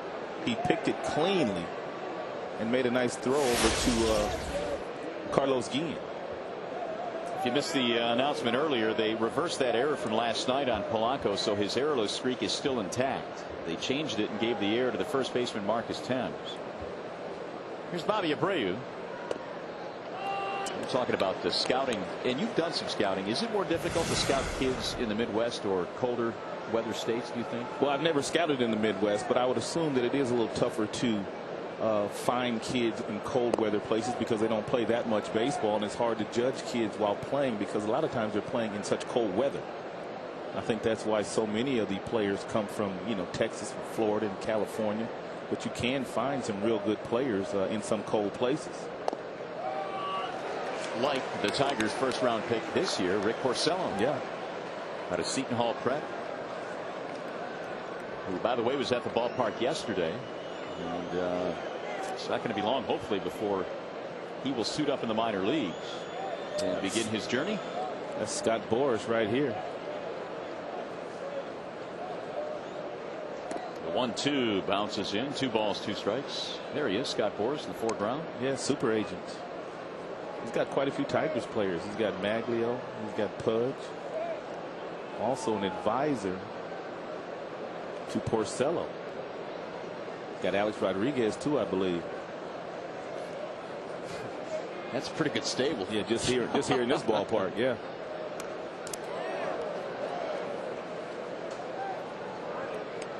And there is Mr. Porcello. He got a nice seat. Well, you would hope so. He got a real nice seat. He is a very well-spoken young man. He has a very high grade point average. I was listening to him. You're absolutely right. He was on the pregame show with John Keating yesterday over on FSN. And Mr. Porcello and his parents are here. That misses outside. 3 balls and 2 strikes. There's David Chadd sitting next to Porcello, the scouting director for the Tigers and an outstanding scouting director. He's the one that had to go into his house and sign him. There's ball 4. Now he knows that he did not want to walk Bobby Abreu because Abreu's already stolen 2 bases today. It's a 3rd walk for Bonderman.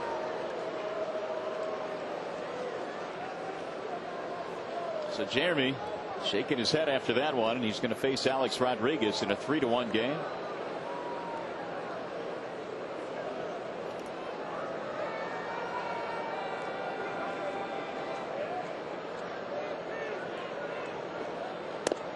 And a ball inside, 1-0. When you start looking down the line and you figure if Porcello becomes the type of pitcher the Tigers envision he can be and will be, the future is somewhat exciting in terms of starting pitching for Detroit. Assuming, of course, everyone stays healthy with the building blocks they already have here in Detroit. Well, it's one thing that I know management here now, headed by David Dabrowski, has always liked. They've always liked power arms. If there's a very good pitcher in that very first round, they don't shy away from him. And they have been fortunate to a degree in terms of they're willing to spend money on first-round picks, and some guys have dropped to them in the draft because of signability issues. But the Tigers are willing to invest into the young players like a Rick Porcello, who is getting his first visit to the Detroit area And he has said that he is extremely impressed and extremely proud to be part of this organization. I wonder if he stayed around till 3:30 last night. I don't know. That's a good question. There's a strike right at the knees. 3-1.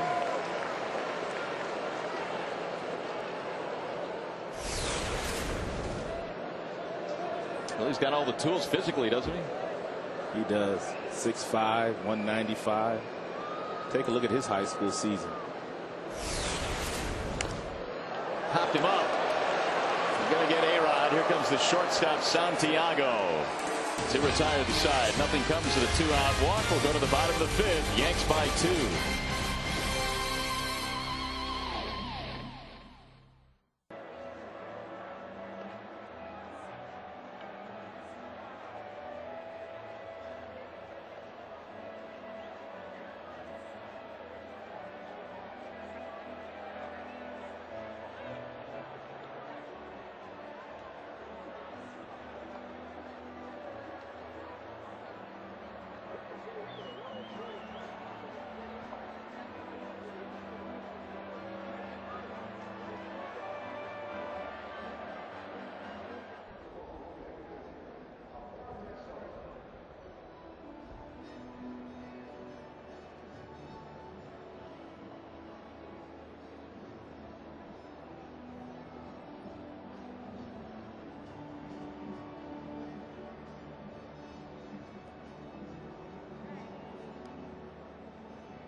Carinos with the Yankees up 3-1 in the bottom of the 5th inning. Matsui had a big 2-run double in the first. Ordonez had an RBI single to answer for the Tigers in the first. And Johnny Damon with a home run, a solo shot in the 3rd.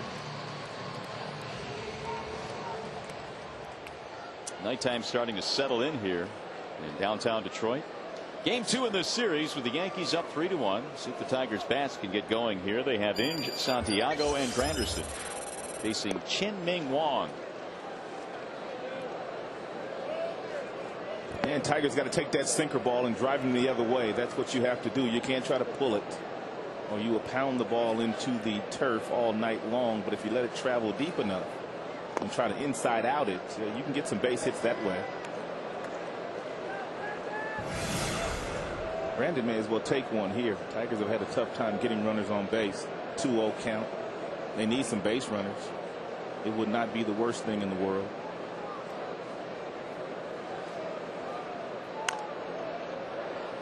Hit that one off his foot, foul. So he was swinging away. 2-1.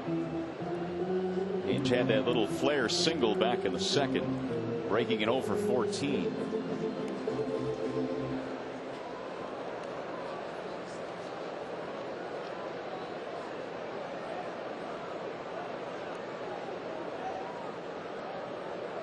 Chien-Ming Wang is 27 years old.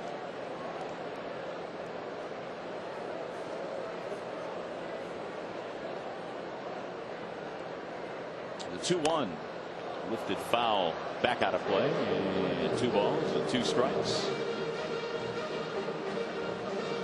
You know, he doesn't look like he has that same kind of power sinker that Fausto Carmona features of the Cleveland Indians. But when you look up at the radar gun, it's in that same velocity, 94, 95. This doesn't seem like it, though. Because when you watch Carmona pitch, his ball just seems to get right in on you. Wicked. Quickly. And that's what some of the Tigers were saying after they faced Carmona. It just seems like a different look from Wang. But the numbers, as you mentioned, the speed numbers are the same. 3-2. Back up the middle, base hit. 2 for 2 for Brandon Inge. Sometimes a little bloop single will get you going. That was a good swing by Brandon. Outstanding swing. With 2 strikes, not trying to do a whole lot, letting the ball get deep in the strike zone and just trying to put it in play. Head down. Perfection. Good weight transfer.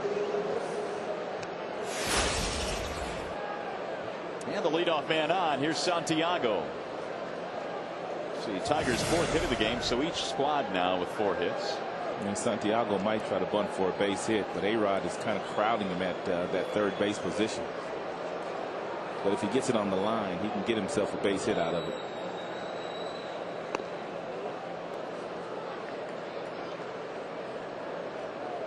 A-Rod has been playing way off the line all night.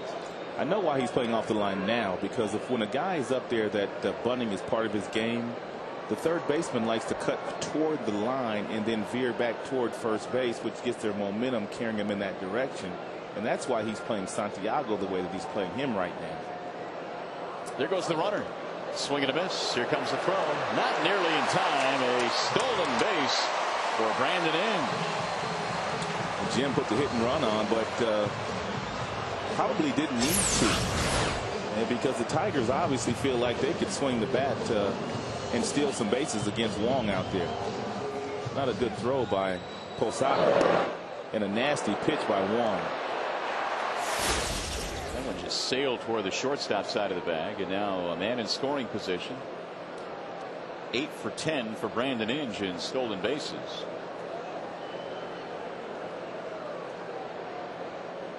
Swing and a miss. Santiago behind in the count, 1-2.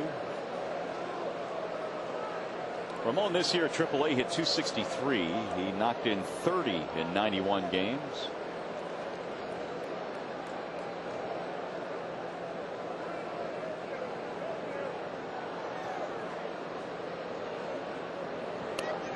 Off the glove of Posada. He didn't even come close, and Inge will go to third. Well, you wonder if he was crossed up or not, or just being a little lazy. Kind of hard to tell.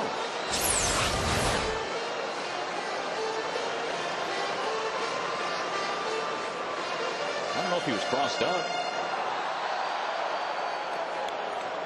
Or was he? Only he knows the answer to that. Yeah, a lot of times when a catcher is crossed up, he will go out to the mound and have a conversation with the pitcher. He did that. He did not do that. Pass ball. I think clanked right off his glove. The 2-2. Little looper into center field. It's caught by Cabrera, and Inge will hold up. Nothing Inge could do on that play anyway. The ball was hit so shallow, even if he was on the bag tagging up, it would have been a bang-bang play at home plate. This is one of the tougher plays. You see Inge here, the ball's hit, he pauses momentarily, then he realizes the ball is going to be caught. He's in between, he tries to get back and tag, but Cabrera's got a good arm in the outfield. Nothing Inge could do there. So runner at third with 1 out. It's going to be Curtis Granderson to try and cut into this deficit.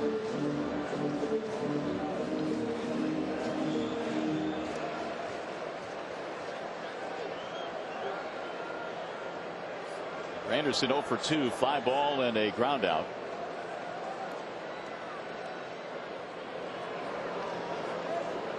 Curtis had a huge night last night with 4 hits. He tries to drop down a bunt. He tried to look like knocking down that first base line. Not a bad idea. Betemit is not a first baseman by trade, and that's the last thing they were expecting from Granderson. Cano at his second base position was playing rather deep. But at the same time, Granderson has the ability to hit a ground ball in that direction, and they were conceding the run with the infield playing back.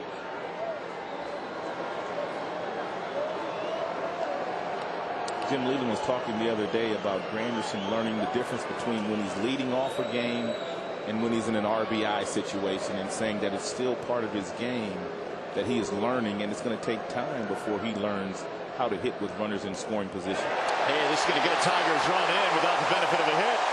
Wild pitch, Inge scores, and it's 3-2. Take him any way you can get him.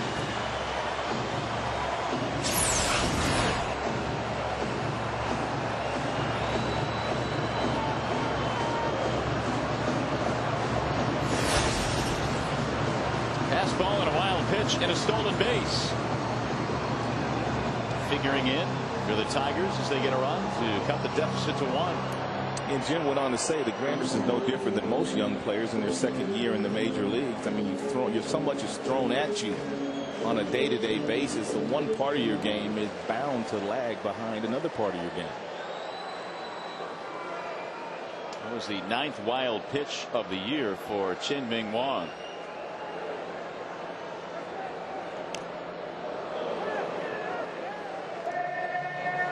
Well, it's an interesting point because obviously he'll lead off once for sure in a ball game, but if he leads off an inning, it's a different mindset than when you come up with a couple of guys in scoring position and 1 out. And Granderson, much like Grady Sizemore, has the ability to drive in runs. Swing and a miss, got him that time, and Wong has a strikeout. That's his 5th.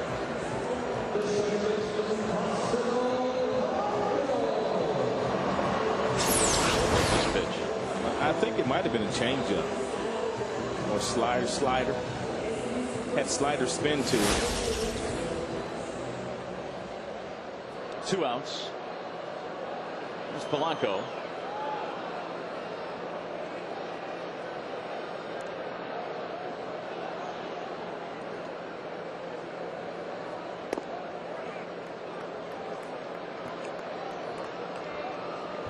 Each team with 4 hits. Yankees lead 3-2. Much like last night's ball game, again a very entertaining contest between these two clubs. Tigers let a 6-3 lead get away last night before winning it in 11.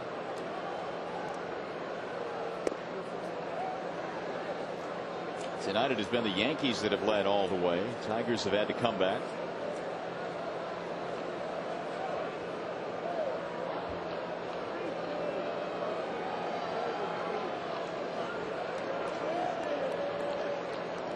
One ball and 1 strike. Chopper again right back to the mound. Second time Polanco has done that tonight, and he is retired. Tigers squeeze out a run though. We played 5 at Comerica, 3-2 Yanks.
Well, it's a 1-run ball game now, 3-2 as we go to the top of the 6th inning at Comerica Park. Yankees lead the Tigers.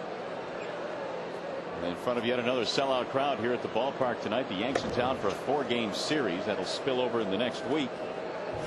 And then it's back on the road again for Detroit. Hideki Matsui leads it off. It'll be Matsui, Posada, and Cano.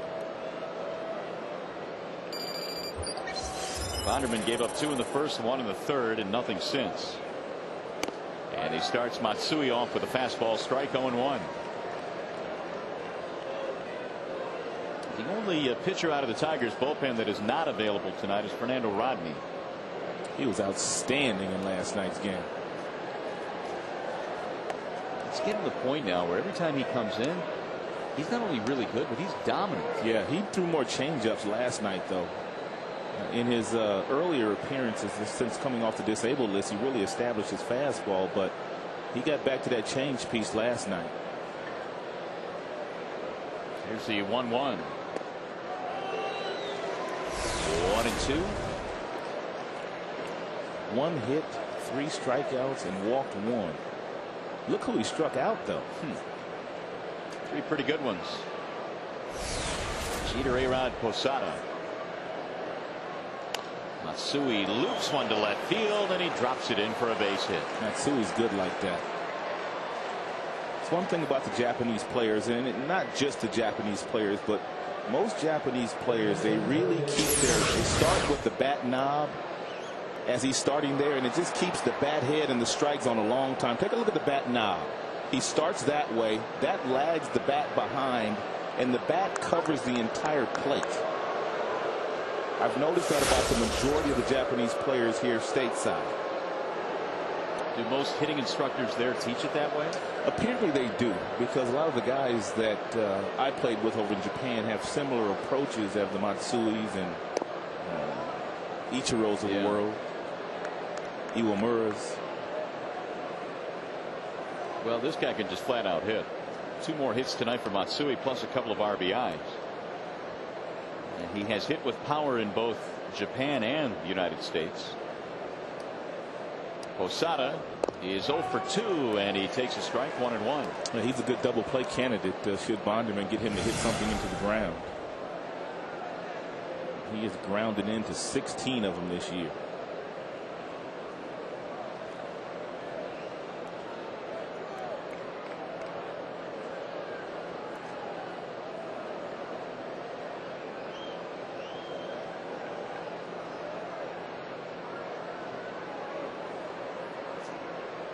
Matsui doubled in 2 in the first inning to get the Yankees on the board, and now he's set up another opportunity here in the 6th.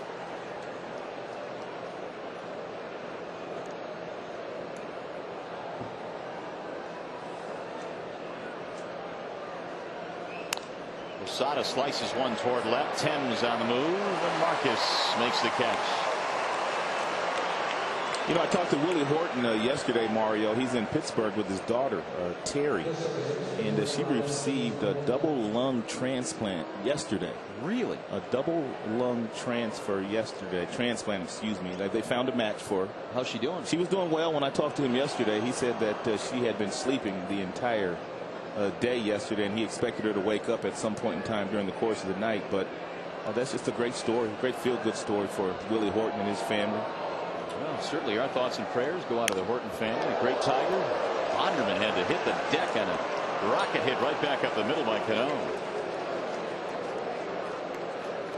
That is the second time in his last 2 starts that somebody's hit a bullet off of him just like that right back at the middle. I forgot who it was last time, but I don't know how he got in the way of this one.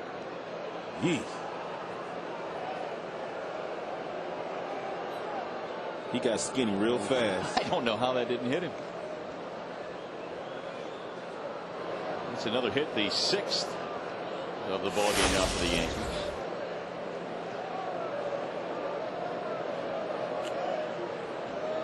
Here's Wilson Betemit.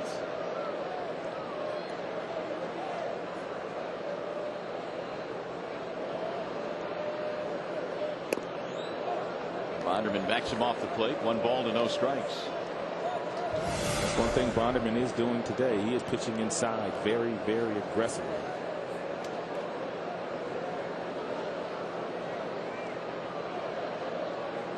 Gotten Betemit on a ground ball and a line drive. And quite a few of them hit to the left fielder Marcus Thames this afternoon, or this evening, I should say. This one of the guys got a pretty good fastball, and they've got a lot of left-handed bats in their lineup. They're tardy on the fastball, driving it in that direction. Plus, Bonderman, when he throws that 2-seam fastball up there, it's got some natural tail away from the left-handed batters.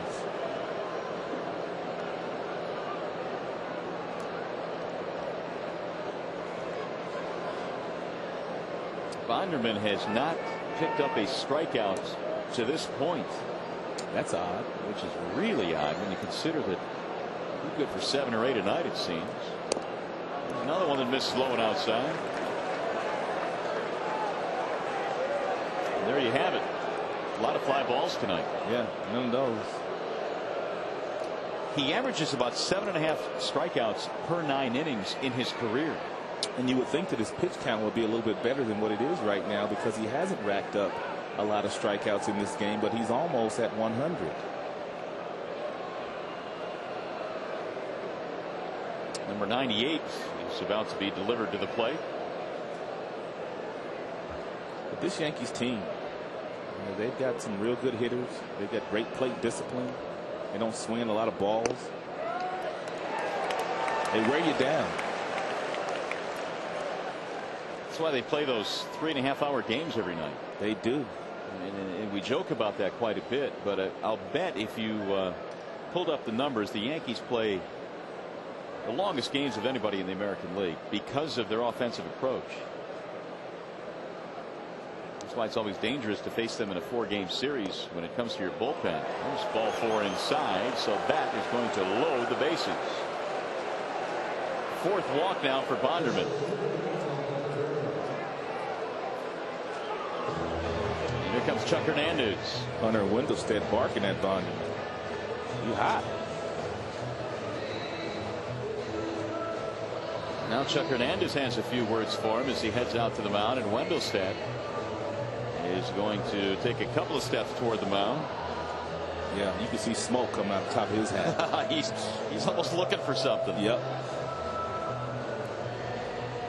Ain't gonna get much time to talk either. But Chuck Hernandez can't say anything about the strikes and balls, or he'll get run. Yeah, and that's the last thing he wants to do. So Hernandez heads back.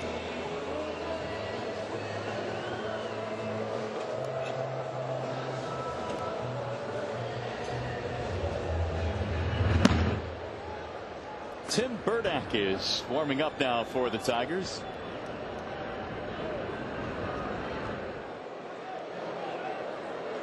Bases are loaded for Melky Cabrera. That's a fair ball down the right field line. This is big time trouble. Matsui scores. Pinot right behind him. He'll score. They're going to wave Benamid around. He'll come to the plate. Here's the throw. Not in time. It's a triple for Cabrera. And the Yankees have now broken it open to 6-2. It's the bottom half of their batting order, too, doing all this damage.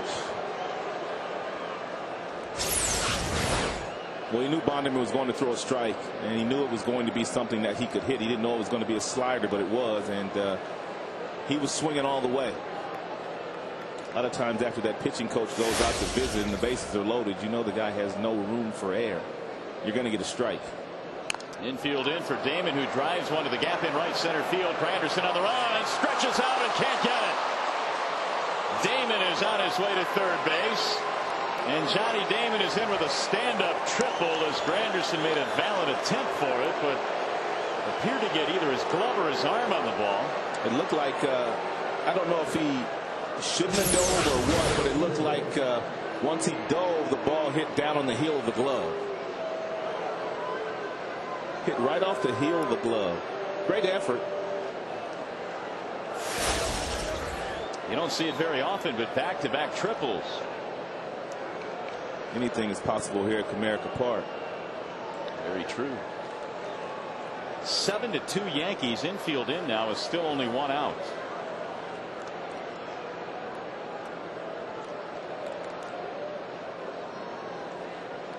Hold for 3 for Derek Jeter, and he takes the ball inside. 1-0. That's 8 hits now for the Yankees.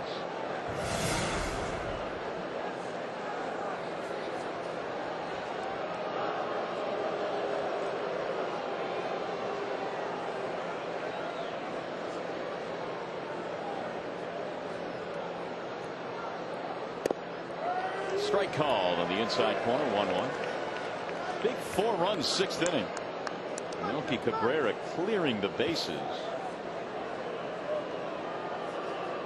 A 3-run triple. And then Damon scored him.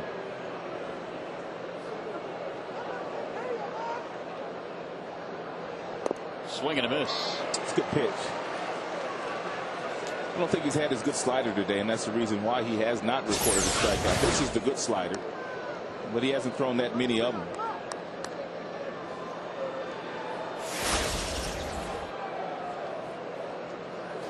Nice time for a strikeout now.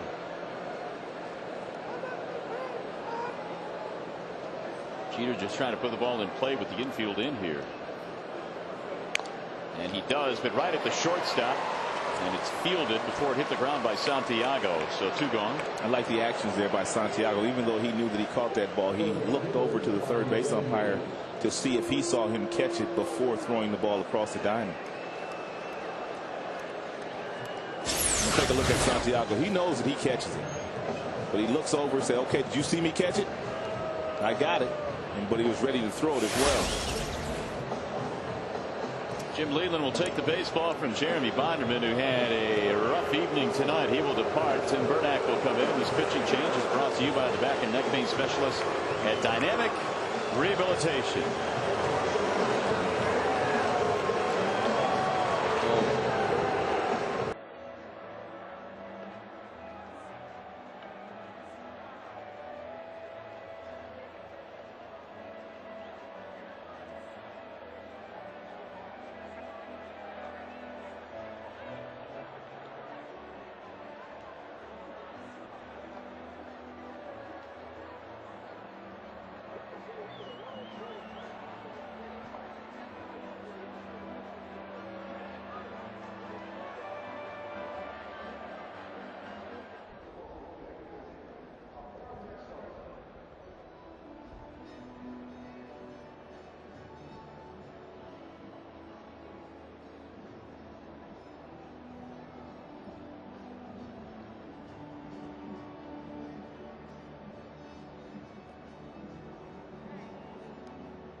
And put up 4 runs here in the 6th inning. Jeremy Bonderman has been knocked out of the game 5 2/3 tonight. He's given up 8 hits, 7 earned runs, and 105 pitches worth. He didn't strike anybody out in this game, which is very odd for Bonderman. We gave you his average strikeout numbers per start, so we'll give way now to Tim Burdack.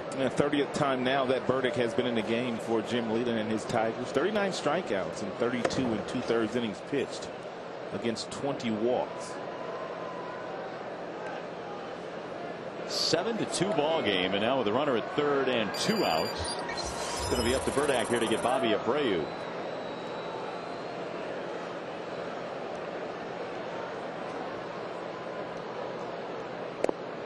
Strike 1 on Abreu, who has been on base 3 times tonight, single, 2 walks, and 2 steals.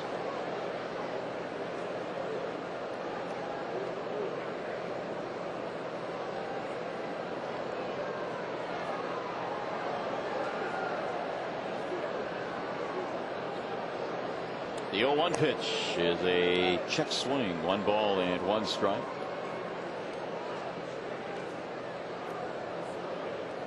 Abreu spent 9 years over in the National League with the Philadelphia Phillies.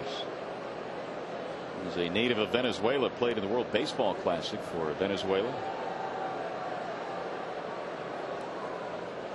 Swing and a miss. Burdack got him to go chasing 1-2.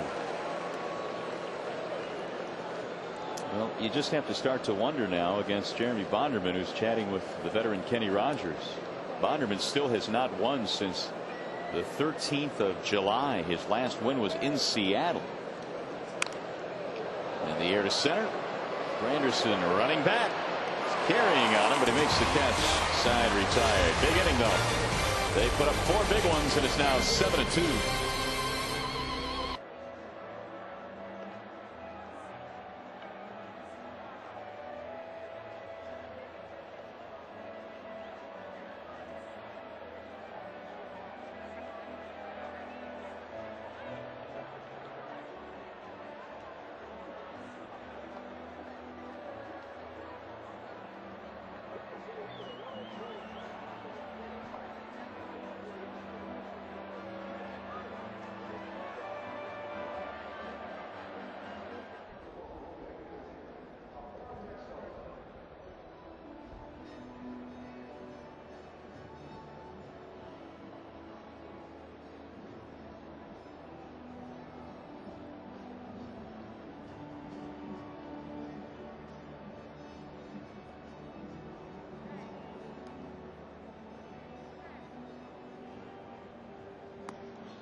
4 to break it open a bit, and we're back with you tomorrow. Third game of this series against the Yanks. It'll again be seen in the Detroit area on WJBK Fox 2 as well as the Tigers TV network affiliates. Coverage begins at 1 p.m. Check your local listing. Who's pitching tomorrow? It'll be Phil Hughes, who is one of the Yankees' big prospects, and Jair Jurgens, one of the Tigers' big prospects. So a couple of youngsters squaring off tomorrow for game 3. It'll be interesting to watch Jurgens go out there and pitch against this Yankees ball club tomorrow, because his first 2 appearances against the Cleveland Indians, he did nothing but attack the strike zone. And if he does that again tomorrow, he can have success. Meantime, Marcus Thames leads it off in the bottom of the 6th. Chin-Ming Wong has allowed just a couple of runs, one of them scoring in a wild pitch.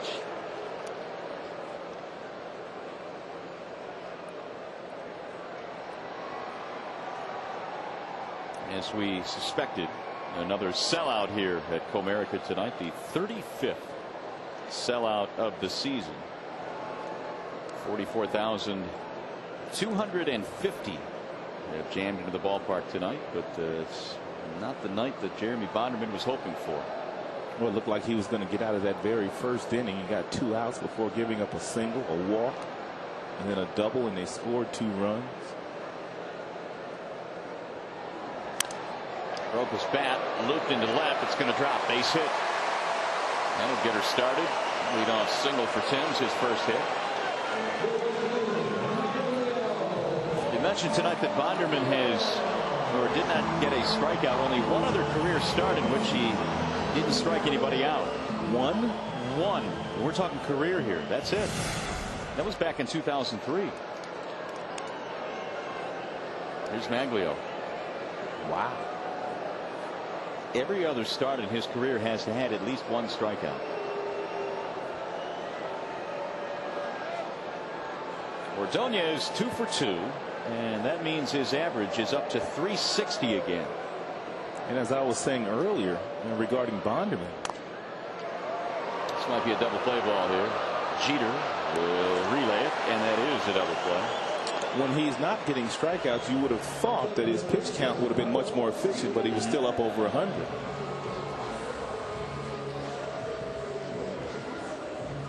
Well, that has been the bugaboo for all Tigers pitchers, especially in the second half. They're just getting to that 100 marker in the 5th and 6th inning. We saw it with Andrew Miller, Bonderman tonight. And as a result, the Tigers have had to lean on the bullpen a little bit more than they wanted to. Burdack came out of the pen here tonight to get Abreu. Here's Guillen with 2 outs. Ball 1 inside.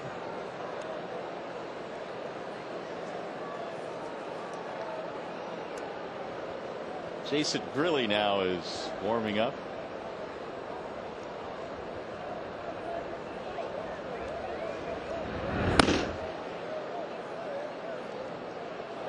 The 1-0 is hit right back to the mound and smothered by Wong, and he'll throw him out. So the Tigers are done. They got a leadoff single. Nothing doing though.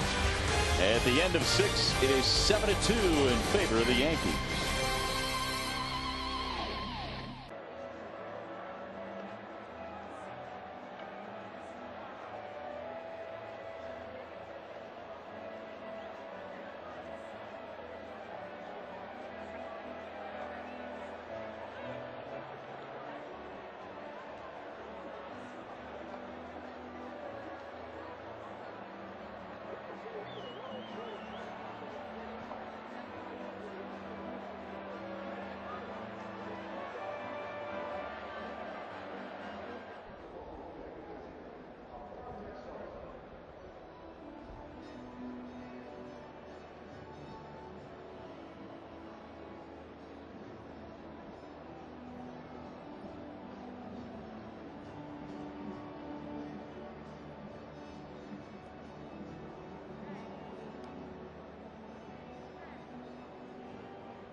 7th inning. And hey, fans, make sure your name is on the list, the waiting list for 2008 Tigers season tickets. Deposits are being taken now for full or partial season ticket plans.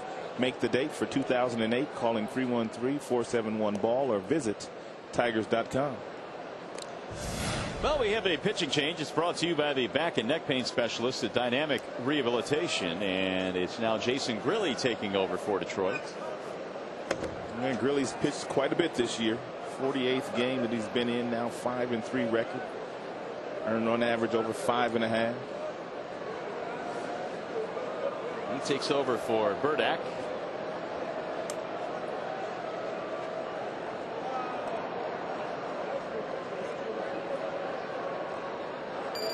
Here's A-Rod to lead it off. Breaking ball is grounded toward the shortstop Santiago, who guns and gets it. Nice job by Santiago. Well, he's got a real strong arm, and he's already low to the ground, and he backhands that ball, and his right foot is already planted. The right foot is planted once he gets the ball in his glove. Now all he does is put it down and then throw it across the diamond. And he needed to have some giddy up on his throw to get A-Rod. A-Rod can run. That's how Guillen plays that same ball. Carlos over at first base tonight. Here's Hideki Matsui.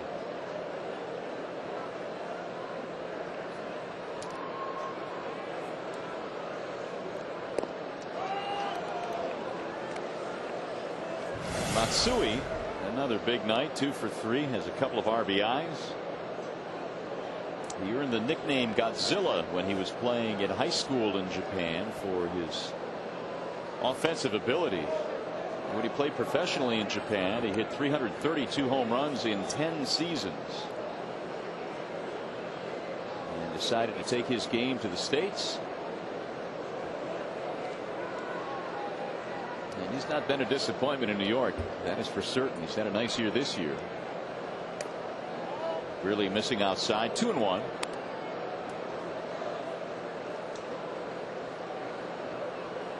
Twelve home runs since the All-Star break for Matsui.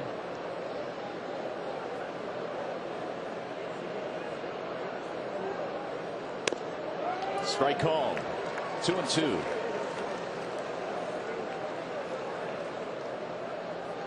Really pitched a scoreless inning last night for the Tigers, part of that bullpen that did such a terrific job. He gave up a 2-out walk, but then struck out Matsui to close out the 7th.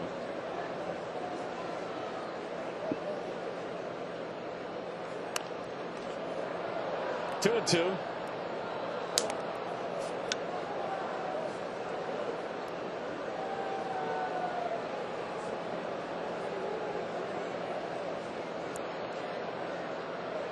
This at one point was a 3-2 ball game. Then the Yankees picked up back-to-back triples in the 6th, and 4 runs later they made it 7-2.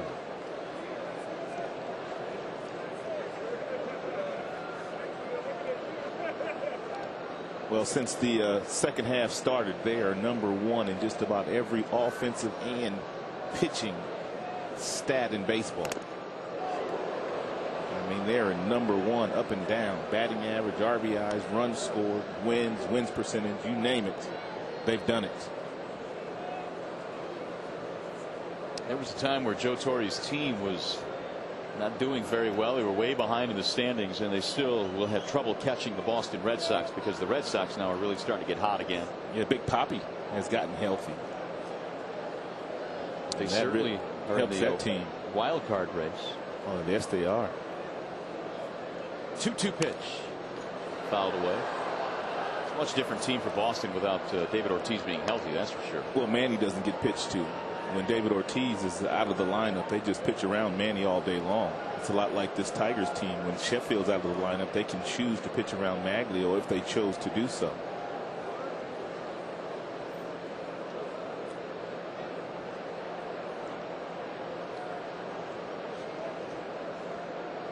Two and two on Hideki Matsui.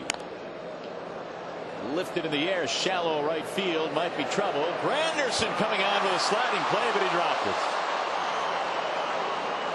The second dive, or the second time that Granderson has left his feet in the outfield tonight. One hit off the heel of the glove, and this one hit off the heel of the glove as well.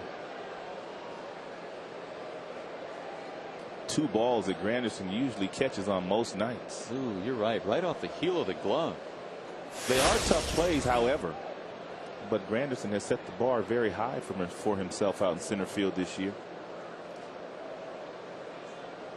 And he will tell you himself he probably should have caught both of them. Meanwhile, Matsui gets his 3rd hit. Posada sends this one back toward the seats.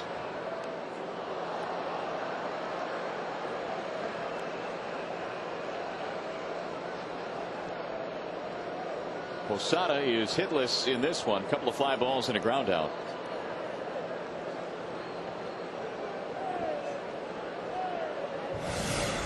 We're talking about that Red Sox team. 35 runs in 3 games this weekend against the White Sox, who have just absolutely gone off the deep end.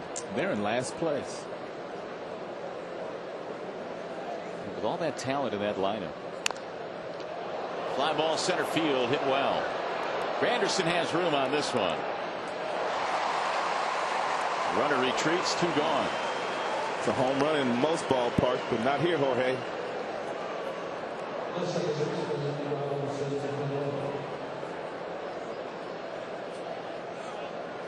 It's going to bring up Robinson Cano.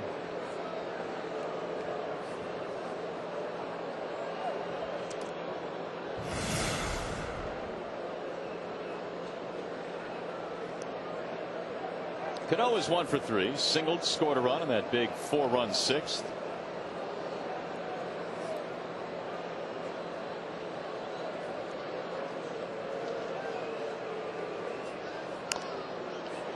Again in the air to center. Granderson under this one as well to retire the side. So they get a hit. Strand man.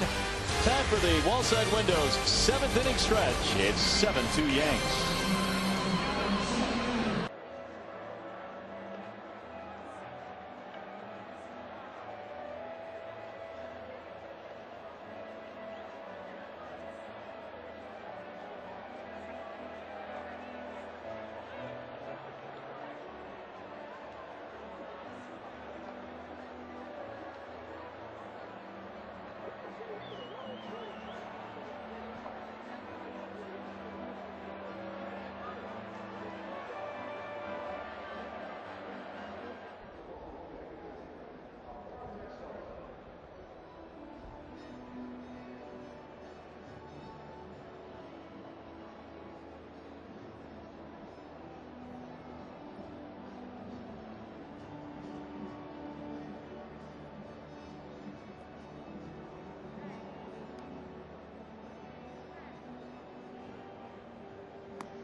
And let me stay up until 3:30 a.m. Good for you.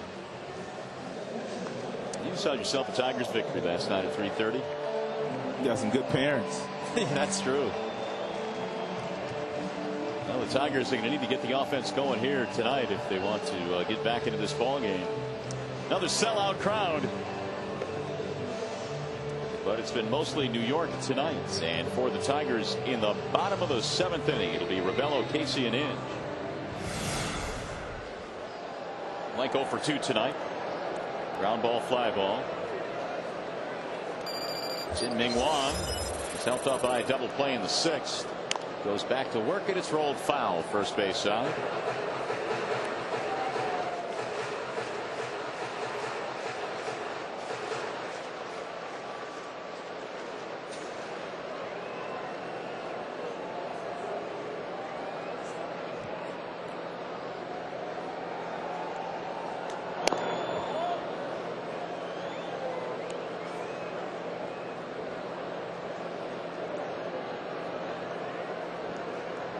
Jin-Ming Wang came into this game tonight 4-0 with a 2.9 ERA in 5 career starts. against the Tigers. So for the most part, he's had their number. And he beat Detroit back on the 19th in New York, a ball game that was won 9-3 by the Yanks.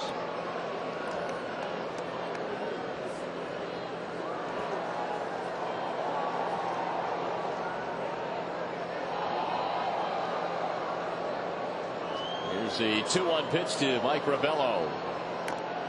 And get off his foot. 2 balls, 2 strikes. You know, really what Wong is doing tonight is nothing different than what he's been doing since June 16th. His last 19 starts, he is 13-3 with a 3.83 earned run average, and the 13 wins, that's the most in the majors. Louisiana Lightning, Ron Guidry, the pitching coach for the Yankees. We ought to add up all the credentials of these 2 staffs. We've had a ton of all-stars, a lot of managing experience, a lot of postseason experience. And Torrey has really surrounded himself with guys that have done it at the highest level, like Mattingly as hitting coach, and of course Ron Guidry as pitching coach. Larry Bull, his third base coach, is a good manager. Tony Pena was manager of the year in 2003 with the Kansas City Royals. In the air to right field and caught. Bello is out, 1 away. And there's a wealth of experience on the Tigers side as well. A wealth of managerial experience between Leland, McClendon, Lamont. And for a couple of guys like Van Slyke and also Belliard that have really never been coaches before, they've done some nice work in the 2 years they've been here. Jeff Jones in the bullpen. Belliard handling all the infielders. Casey, I think I called Mattingly the hitting coach. He is the bench coach for Joe Torre. Hitting coach last year for them. There's a strike. You're half right. Well, it's hard to keep up with these guys from year to year. 0 for 2 for Sean Casey. A couple of ground balls.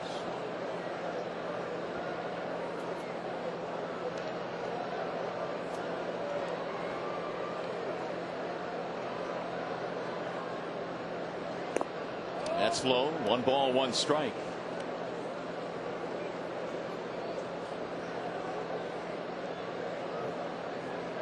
Tigers got to the Rocket Man last night. He had beaten the Tigers back at Yankee Stadium on the last trip for Detroit. Didn't get a decision last night, though. Clemens 5 innings. 6 runs and 3 walks in that game. Will this be his final year? Who knows? You know that guy's going to be around a long time. Andrew Miller.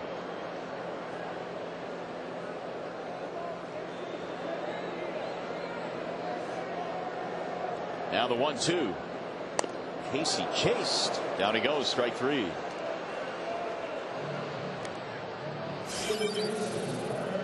It's his 6th strikeout. Comcast high-speed pitches on the evening for Mr. Wong. 95 in the first, and he's thrown a fastball here in this inning at 95 as well. Very consistent with his low as well, probably his changeup. He's a good pitcher. He's a real good pitcher. He's really been the glue to their staff all season long because they've had injuries to everybody else. Brandon Inge is snapped out of it a little bit tonight with a couple of hits, both singles and a stolen base. He can't solve Brandon Inge tonight. No, he can't. At least not to this point. 1 ball and 1 strike. Inge came into this one 0 for his previous 14 at bats.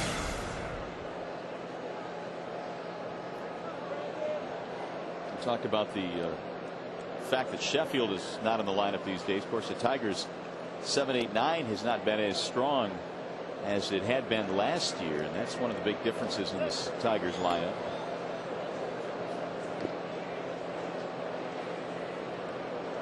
They had Craig Monroe, who was hitting with a lot of power at the bottom of the lineup last year. He's no longer in the organization. Inge has 12 home runs, but he has slumped at times this season. Inside, spins him out of there. 3-1.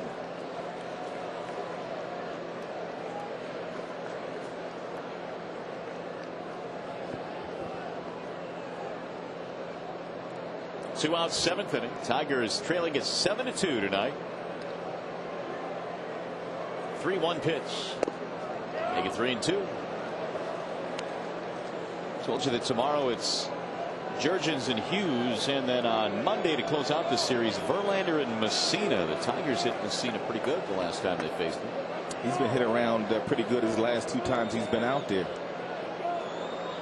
As a matter of fact, there was some talk about dropping him from the rotation. Right to the second baseman, Cano, to retire the side. Tigers go 1-2-3. We will scoot to the 8th. 7-2 Yanks.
Playing 7-2 to the New York Yankees. And hey, fans, visit Tigers.com now for fan appreciation savings on the Tuesday, September 11th, 105 game against Texas. Upper box field mezzanine and pavilion seats are just $10 each.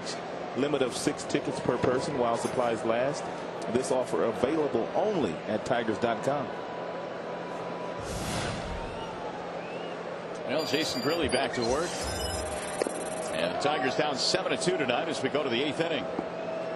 Wilson Betemit leads it off. Betemit, Cabrera, then the top of the order, Johnny Damon. It was a close one until the 4-run 6th broke it open a little bit for the Yanks. That's going to stay fair. Yes. Rebello throws him out. Nice play. He got to it right before it went foul. Nice job by Rebello. He jumped all over it. And Betemit was a little late leaving that batter's box, but I don't think he would have been safe anyway. That ball was right on the chalk when he picked it up. And a nice throw on the inside part of the bag by Rebello.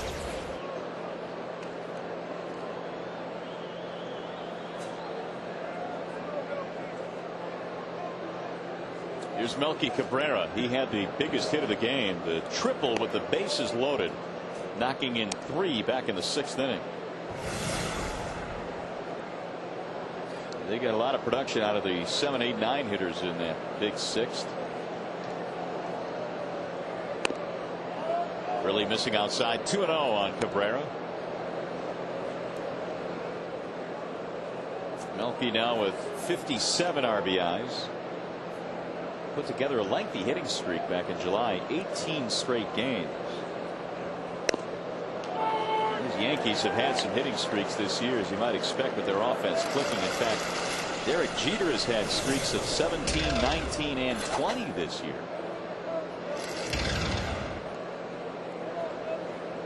The 2-1. 3-1.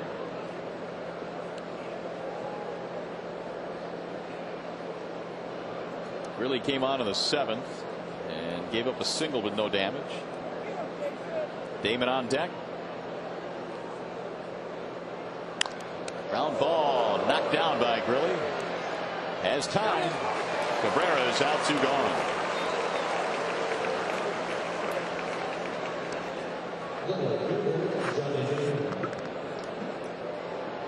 Really checking out the hand, says he's okay.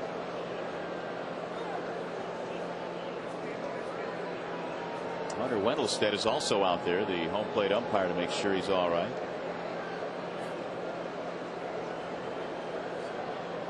Hunter Wendelstedt, by the way, is the son of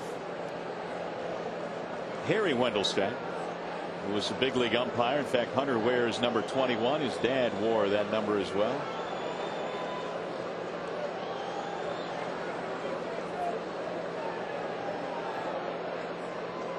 Here's Johnny Damon.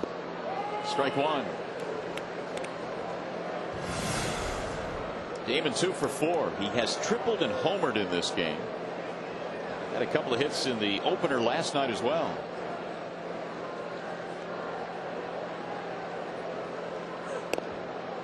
That's up high. 1-1.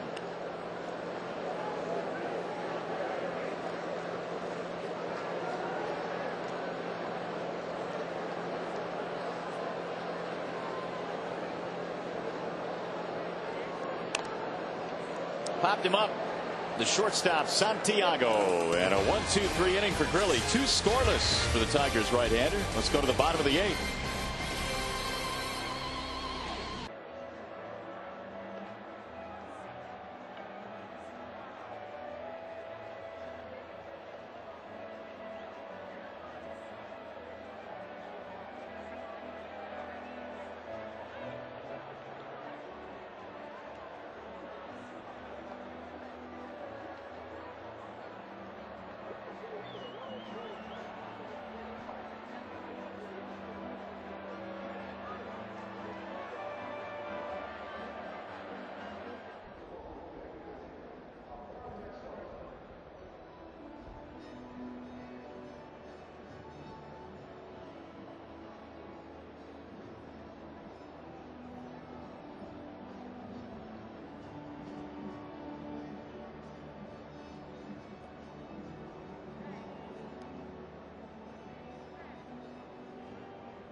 The Yankees are still on top of the Tigers, and we're going to make Wang our bell tire pitch by pitch. He has 6 strikeouts in the ball game today.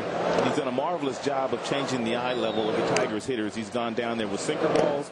He's gone down there with sliders, and when he's wanted to climb the ladder, he's climbed the ladder and got a few strikeouts that way as well. Wong has pitched another masterful game for the New York Yankees. And as of this point, the Tigers have not beaten him in his career. No, and he is in control again here tonight, and the Tigers are running out of time in this one. As we go to the bottom of the 8th, Santiago chops one of the shortstop Jeter. 1 pitch and 1 out.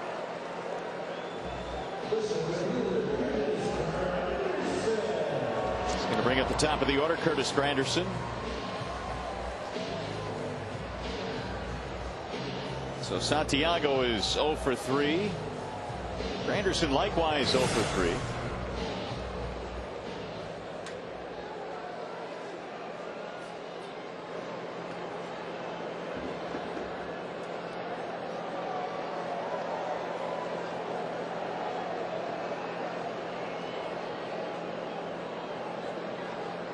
Curtis looks at a strike.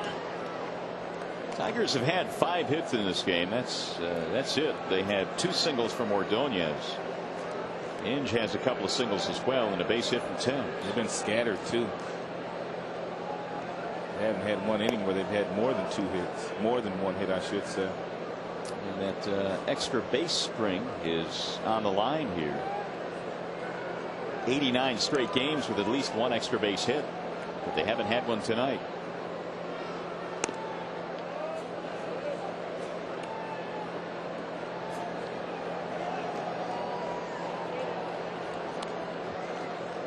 2-1 on Curtis Granderson. 7-2. Yankees lead. We're in the bottom of the 8th.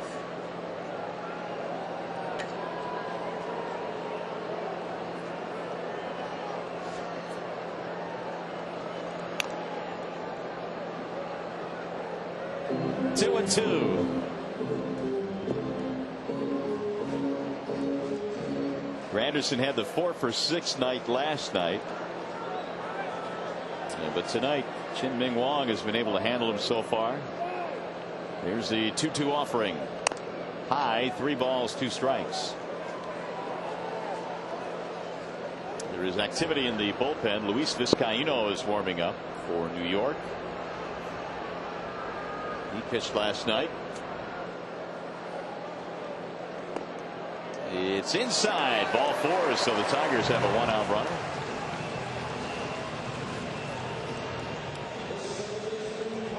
Chin-Ming Wong walks Polanco back in the first. He came around to score, and that is only his 2nd walk. Well, Guidry is on the phone.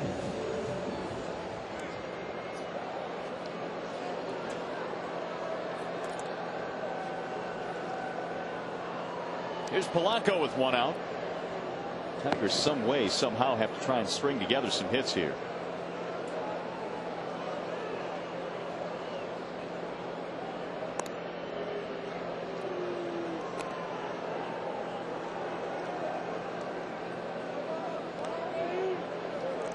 Polanco walked, stole a base, scored a run, and the Tigers first. They fell behind 2-0 early tonight when the Yankees got 2 against Bonderman in the first inning, but Ordonez singled in a run to make it 2-1. That would be as close as the Tigers would get in this game. Swing and a miss. No balls in 1 strike. The Tigers' run in the 5th inning tonight was an unearned run, which is the first unearned run allowed by Chin-Ming Wong this season. And it's also the first unearned run in his last 48 starts. Wow, they play good defense behind him. Exactly what that says. No errors, no unearned runs. He keeps them on their toes. They know they're going to get a lot of ground balls, and they're ready for him.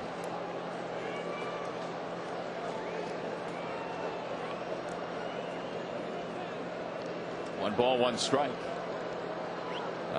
Placido Polanco. Some Yankees fans starting to mouth off a little bit now.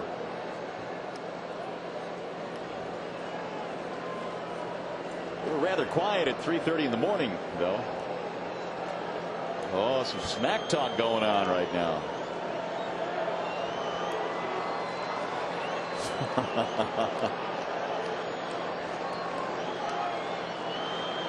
Tigers fans seem to be holding his own right back to the mound. There's 1. Here comes the relay. There's 2. It's a double play.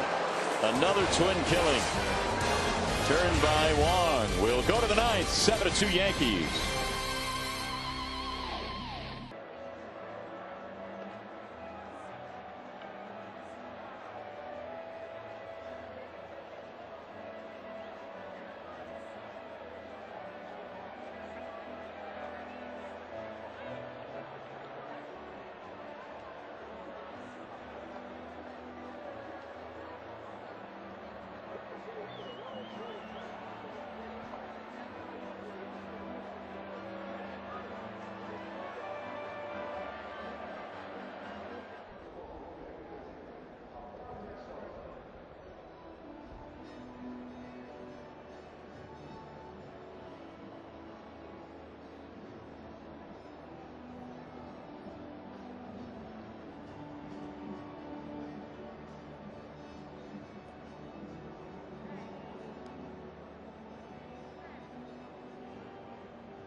Here's our game summary presented by the Michigan Regional Council of Carpenters and Millwrights, with the Yankees up 7-2. Brandon Inge 2 for 3 tonight with a couple of singles and a run scored.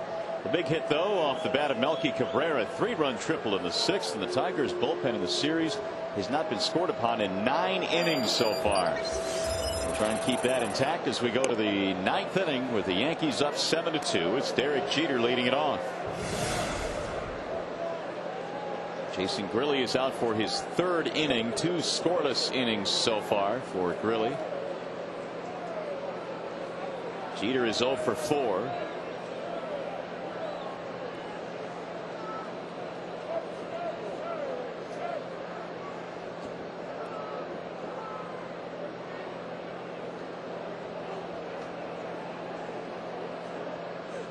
Swing and a miss. Fastball in, 1 ball and 1 strike. We have an update from Kansas City, and it's not good. Cleveland pounding on the Royals tonight, top of the 9th inning, 8-2. And if these 2 scores hold up, it's back to a 2.5 game spread for Cleveland.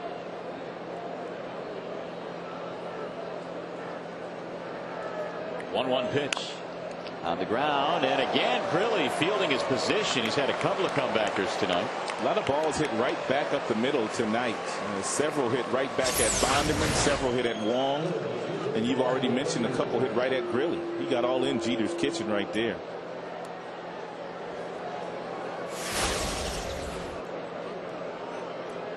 Well, there you go. The Tigers right now a game and a half behind the Indians. The Mariners leading the Yankees, who I think right now have to realistically just look at the wild card for their opportunity. There's still plenty of time for Detroit. They just have got to right the ship and start to play a little bit more consistent baseball, better baseball. Run off a few in a row is what they need to do, which is obviously easier said than done, but they do have that kind of talent down there in their dugout, and I know they believe that as well. Tigers, I think, would like to just start winning some series. They have not been able to do that in a long time. We keep talking about one of those dramatic wins as they had last night as jump starting the ball club. But when they come back out today and not necessarily look flat, because I don't really buy into that, starting pitching on the other side at times makes the offense look flat, and I think that's what has happened tonight.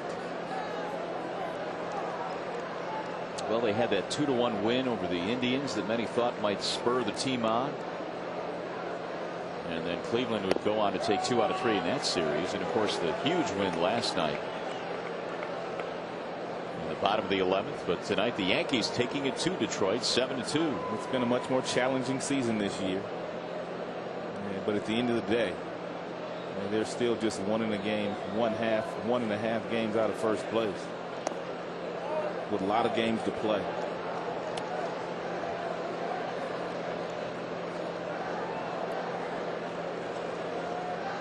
Which we assume will be back in there tomorrow. Abreu has been on base 3 times, a couple of walks and a single, and a strike call. He was on base in New York in that 4-game series with regularity as well.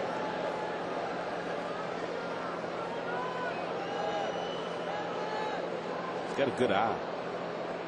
Walks 100 times a year, scores a lot of runs. He's a good baseball player. Well, they've been able to put him in many different spots in their lineup. He has hit in 6 different spots in Joe Torre's lineup this year. He can run, he can hit for power, he can drive in runs. I think this may be their best lineup, though. They go lefty, righty, lefty, righty, lefty. Posada's a switch hitter, then they got Cano going left-handed. So Joe Torre's got a nice lineup, and it's tough to match up against his lineup late in games as far as bringing in people out of your bullpen. Fought that one off. That's why he's a good hitter.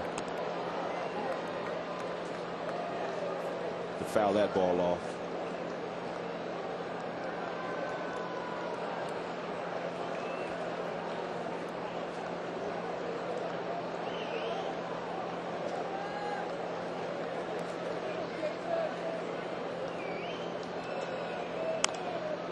There's another one that'll go back into the seats.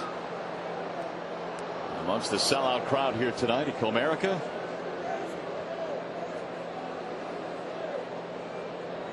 Yet another sellout for Detroit. Of course, you expected that with the Yankees in town.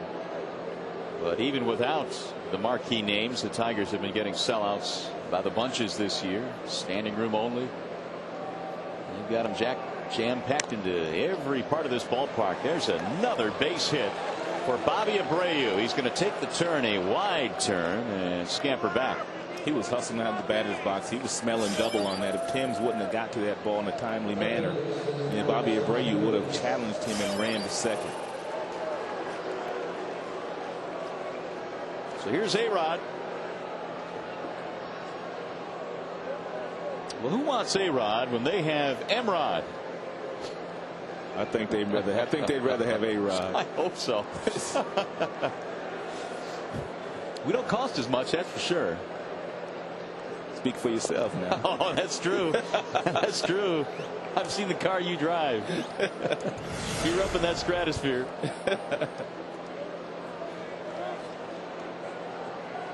One for three for A-Rod tonight. Very creative sign. Some good artwork as well.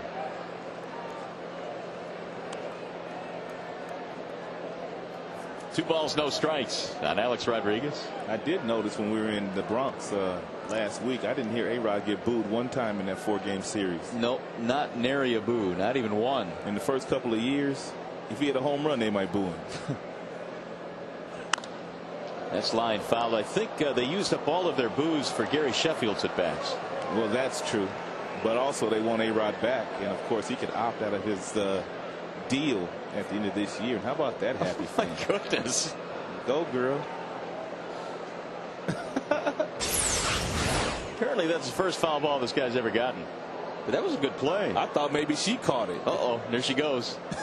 Take the glasses off.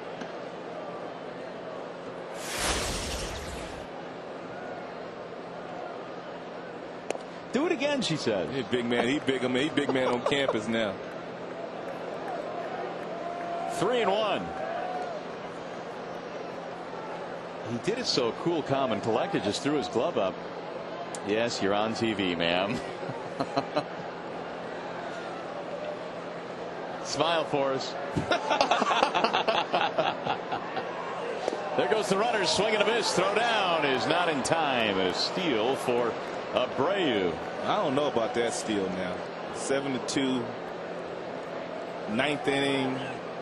That's his third one, but that's kind of rubbing it in. I mean, that's kind of that gray area where you're rubbing it in. 5-run lead in the ninth. Yeah, it's real close, isn't it? That's it. It's borderline. It's right there. It is borderline, but I don't know. Many managers will argue how much is enough. 5 in the last inning. You can make the argument that it is. With Mariano Rivera in the bullpen. Yeah, good point. But I think they've taken offense too to some of them high and tight fastballs that have been thrown at them all day long today. There's a walk. So there's two sides to every story. Well, and that's a good point because there have been quite a few here this evening. And they didn't say nothing about them. They just kept on hitting. Meanwhile, Mr. Chamberlain is beginning to heat up. The hard-throwing Jabba Chamberlain with that 0 ERA.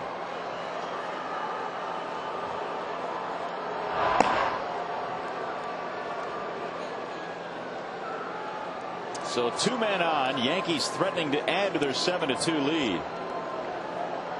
We've had 10 hits tonight, New York. And the dangerous Hideki Matsui, who has 3 hits, 2 RBIs.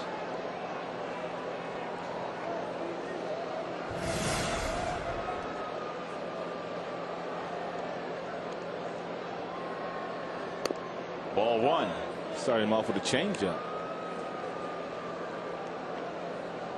I've noticed Grilly lately starting to use a few more pitches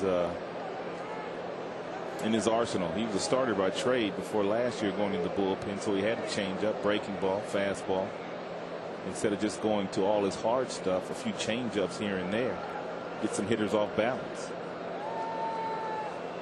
In the last 6 games, 7 games, I should say, that the Braves played against the Tigers, he is 12 for 26 with 2 home runs and 7 RBIs. Wow. And some stolen bases, too. 3 today. 2-0.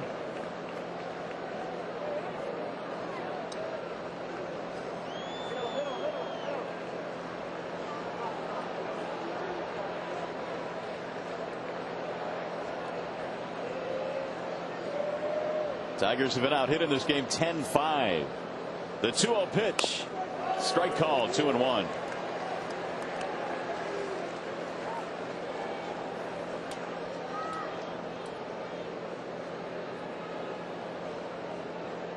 Matsui got the Yankees on the board early with that 2-out 2-run double in the first off Bonderman.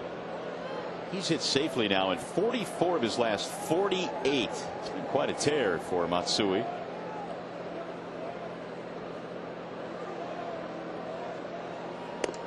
Way inside, and now the count goes to 3-1, and he's one pitch away from loading these bases. Well, he's got to throw this one right down the middle and hope that Matsui hits it at somebody.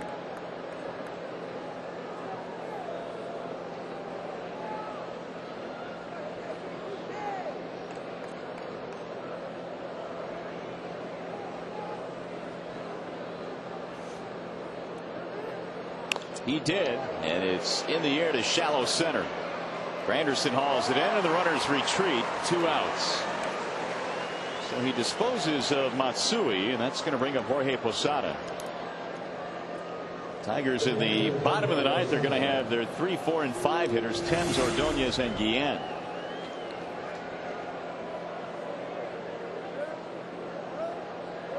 They've kept Posada hitless tonight. He has caught one whale of a game, though.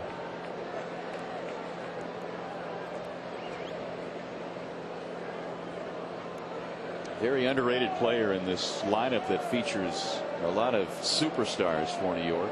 There's going to be a lot of people to come after him after this season is over.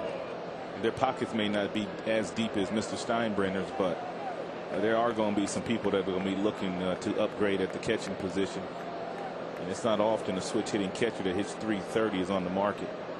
And also a guy that's never been on the disabled list at that position. Georgia never let it happen.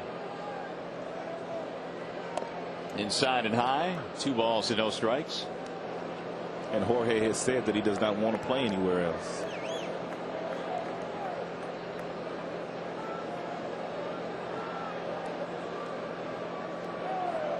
Posada having a terrific year in his final year of the contract. He's 36 years old.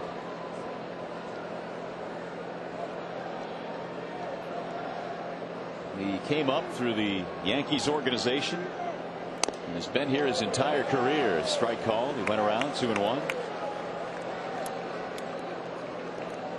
He's been in the big league since 1995. That's about the time Jeter arrived. Yeah. Mariano Rivera arrived about the same time. It's when they started winning. They started building from within. Went out and got some good veterans. Paul O'Neill, Scott Brocious, to fill in some spots. One time in his career he knocked in over 100, and that was a few years back. That would have been the 03 campaign for Posada. But every other year he's been 70, 80, 90 in that range. Very consistent. They're starting to bring up some young players again, as they did with Jeter and Posada, Mariano, Robertson Cano, Melky Cabrera, Big Jabba Chamberlain, Phil Hughes will get the ball tomorrow. They're doing it a little differently these days.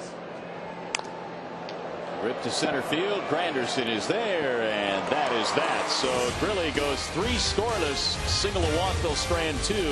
Last chance coming up for the Tigers.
The Yankees in the lead in this one, and the Tigers down to their final swings now. They need to get the offense going extremely quickly here. There's a new pitcher. This pitching change brought to you by the back and neck pain specialist at Dynamic Rehabilitation. And his name is Brian Bruni. He's been used quite often this year. 51st time that he has been in the ball game. Didn't he just get recalled again as well? I believe you are correct. Yeah. So they must have wore him out before they sent him out. Apparently so. Like every night. Jeez. He was recalled prior to Friday's game. He couldn't pick his arm up. 50 appearances, and he's already been to the bushes, too. Oh, my goodness. That is a lot. Well, here's Thames. It's going to be Thames, Ordonez, and Guillen facing Bruni.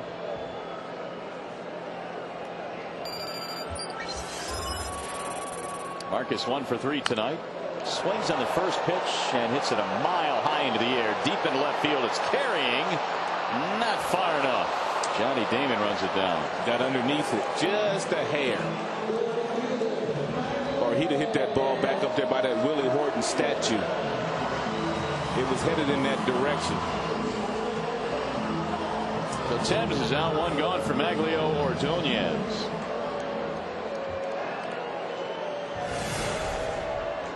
Bag's 2 for 3, raising his average to .359 right now.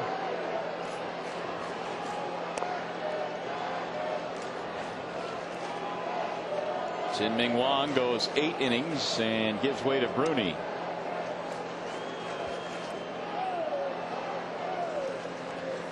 Swing and a miss.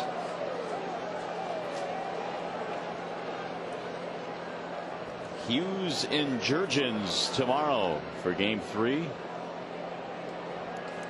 Day game here tomorrow.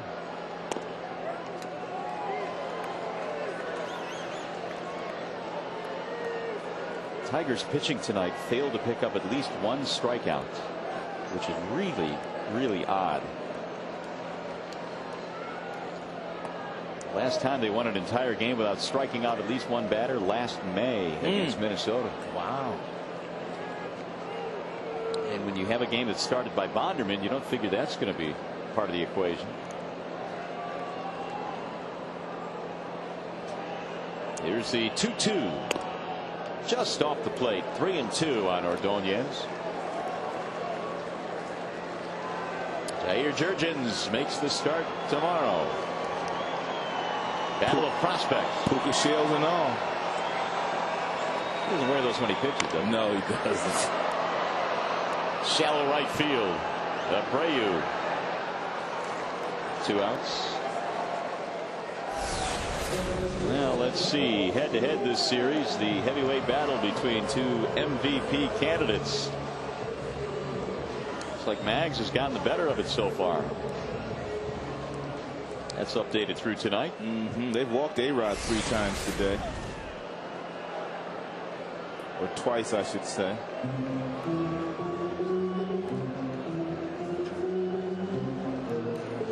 Ron Guidry getting some FaceTime now. I guess Bruni has got some issues.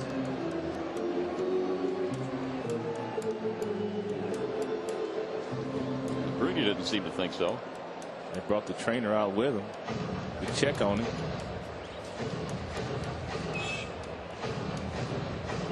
Two outs, nobody on, and it's going to be up to Carlos Guillen.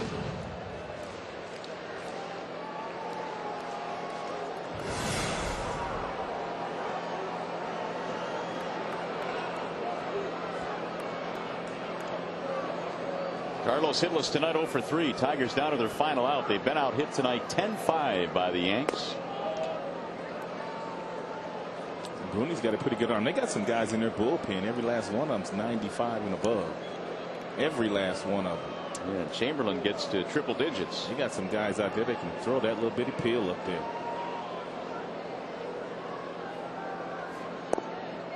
That's a little bit low. 2-0. It's a nice luxury to have.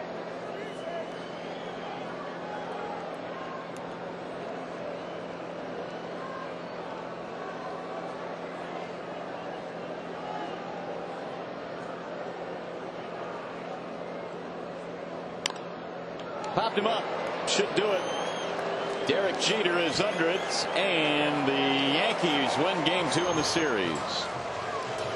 In the 9th inning, the Tigers go 1-2-3. Joe Torre's bunch comes in, takes a 7-2 win. We'll be back with more from Comerica Park in a moment.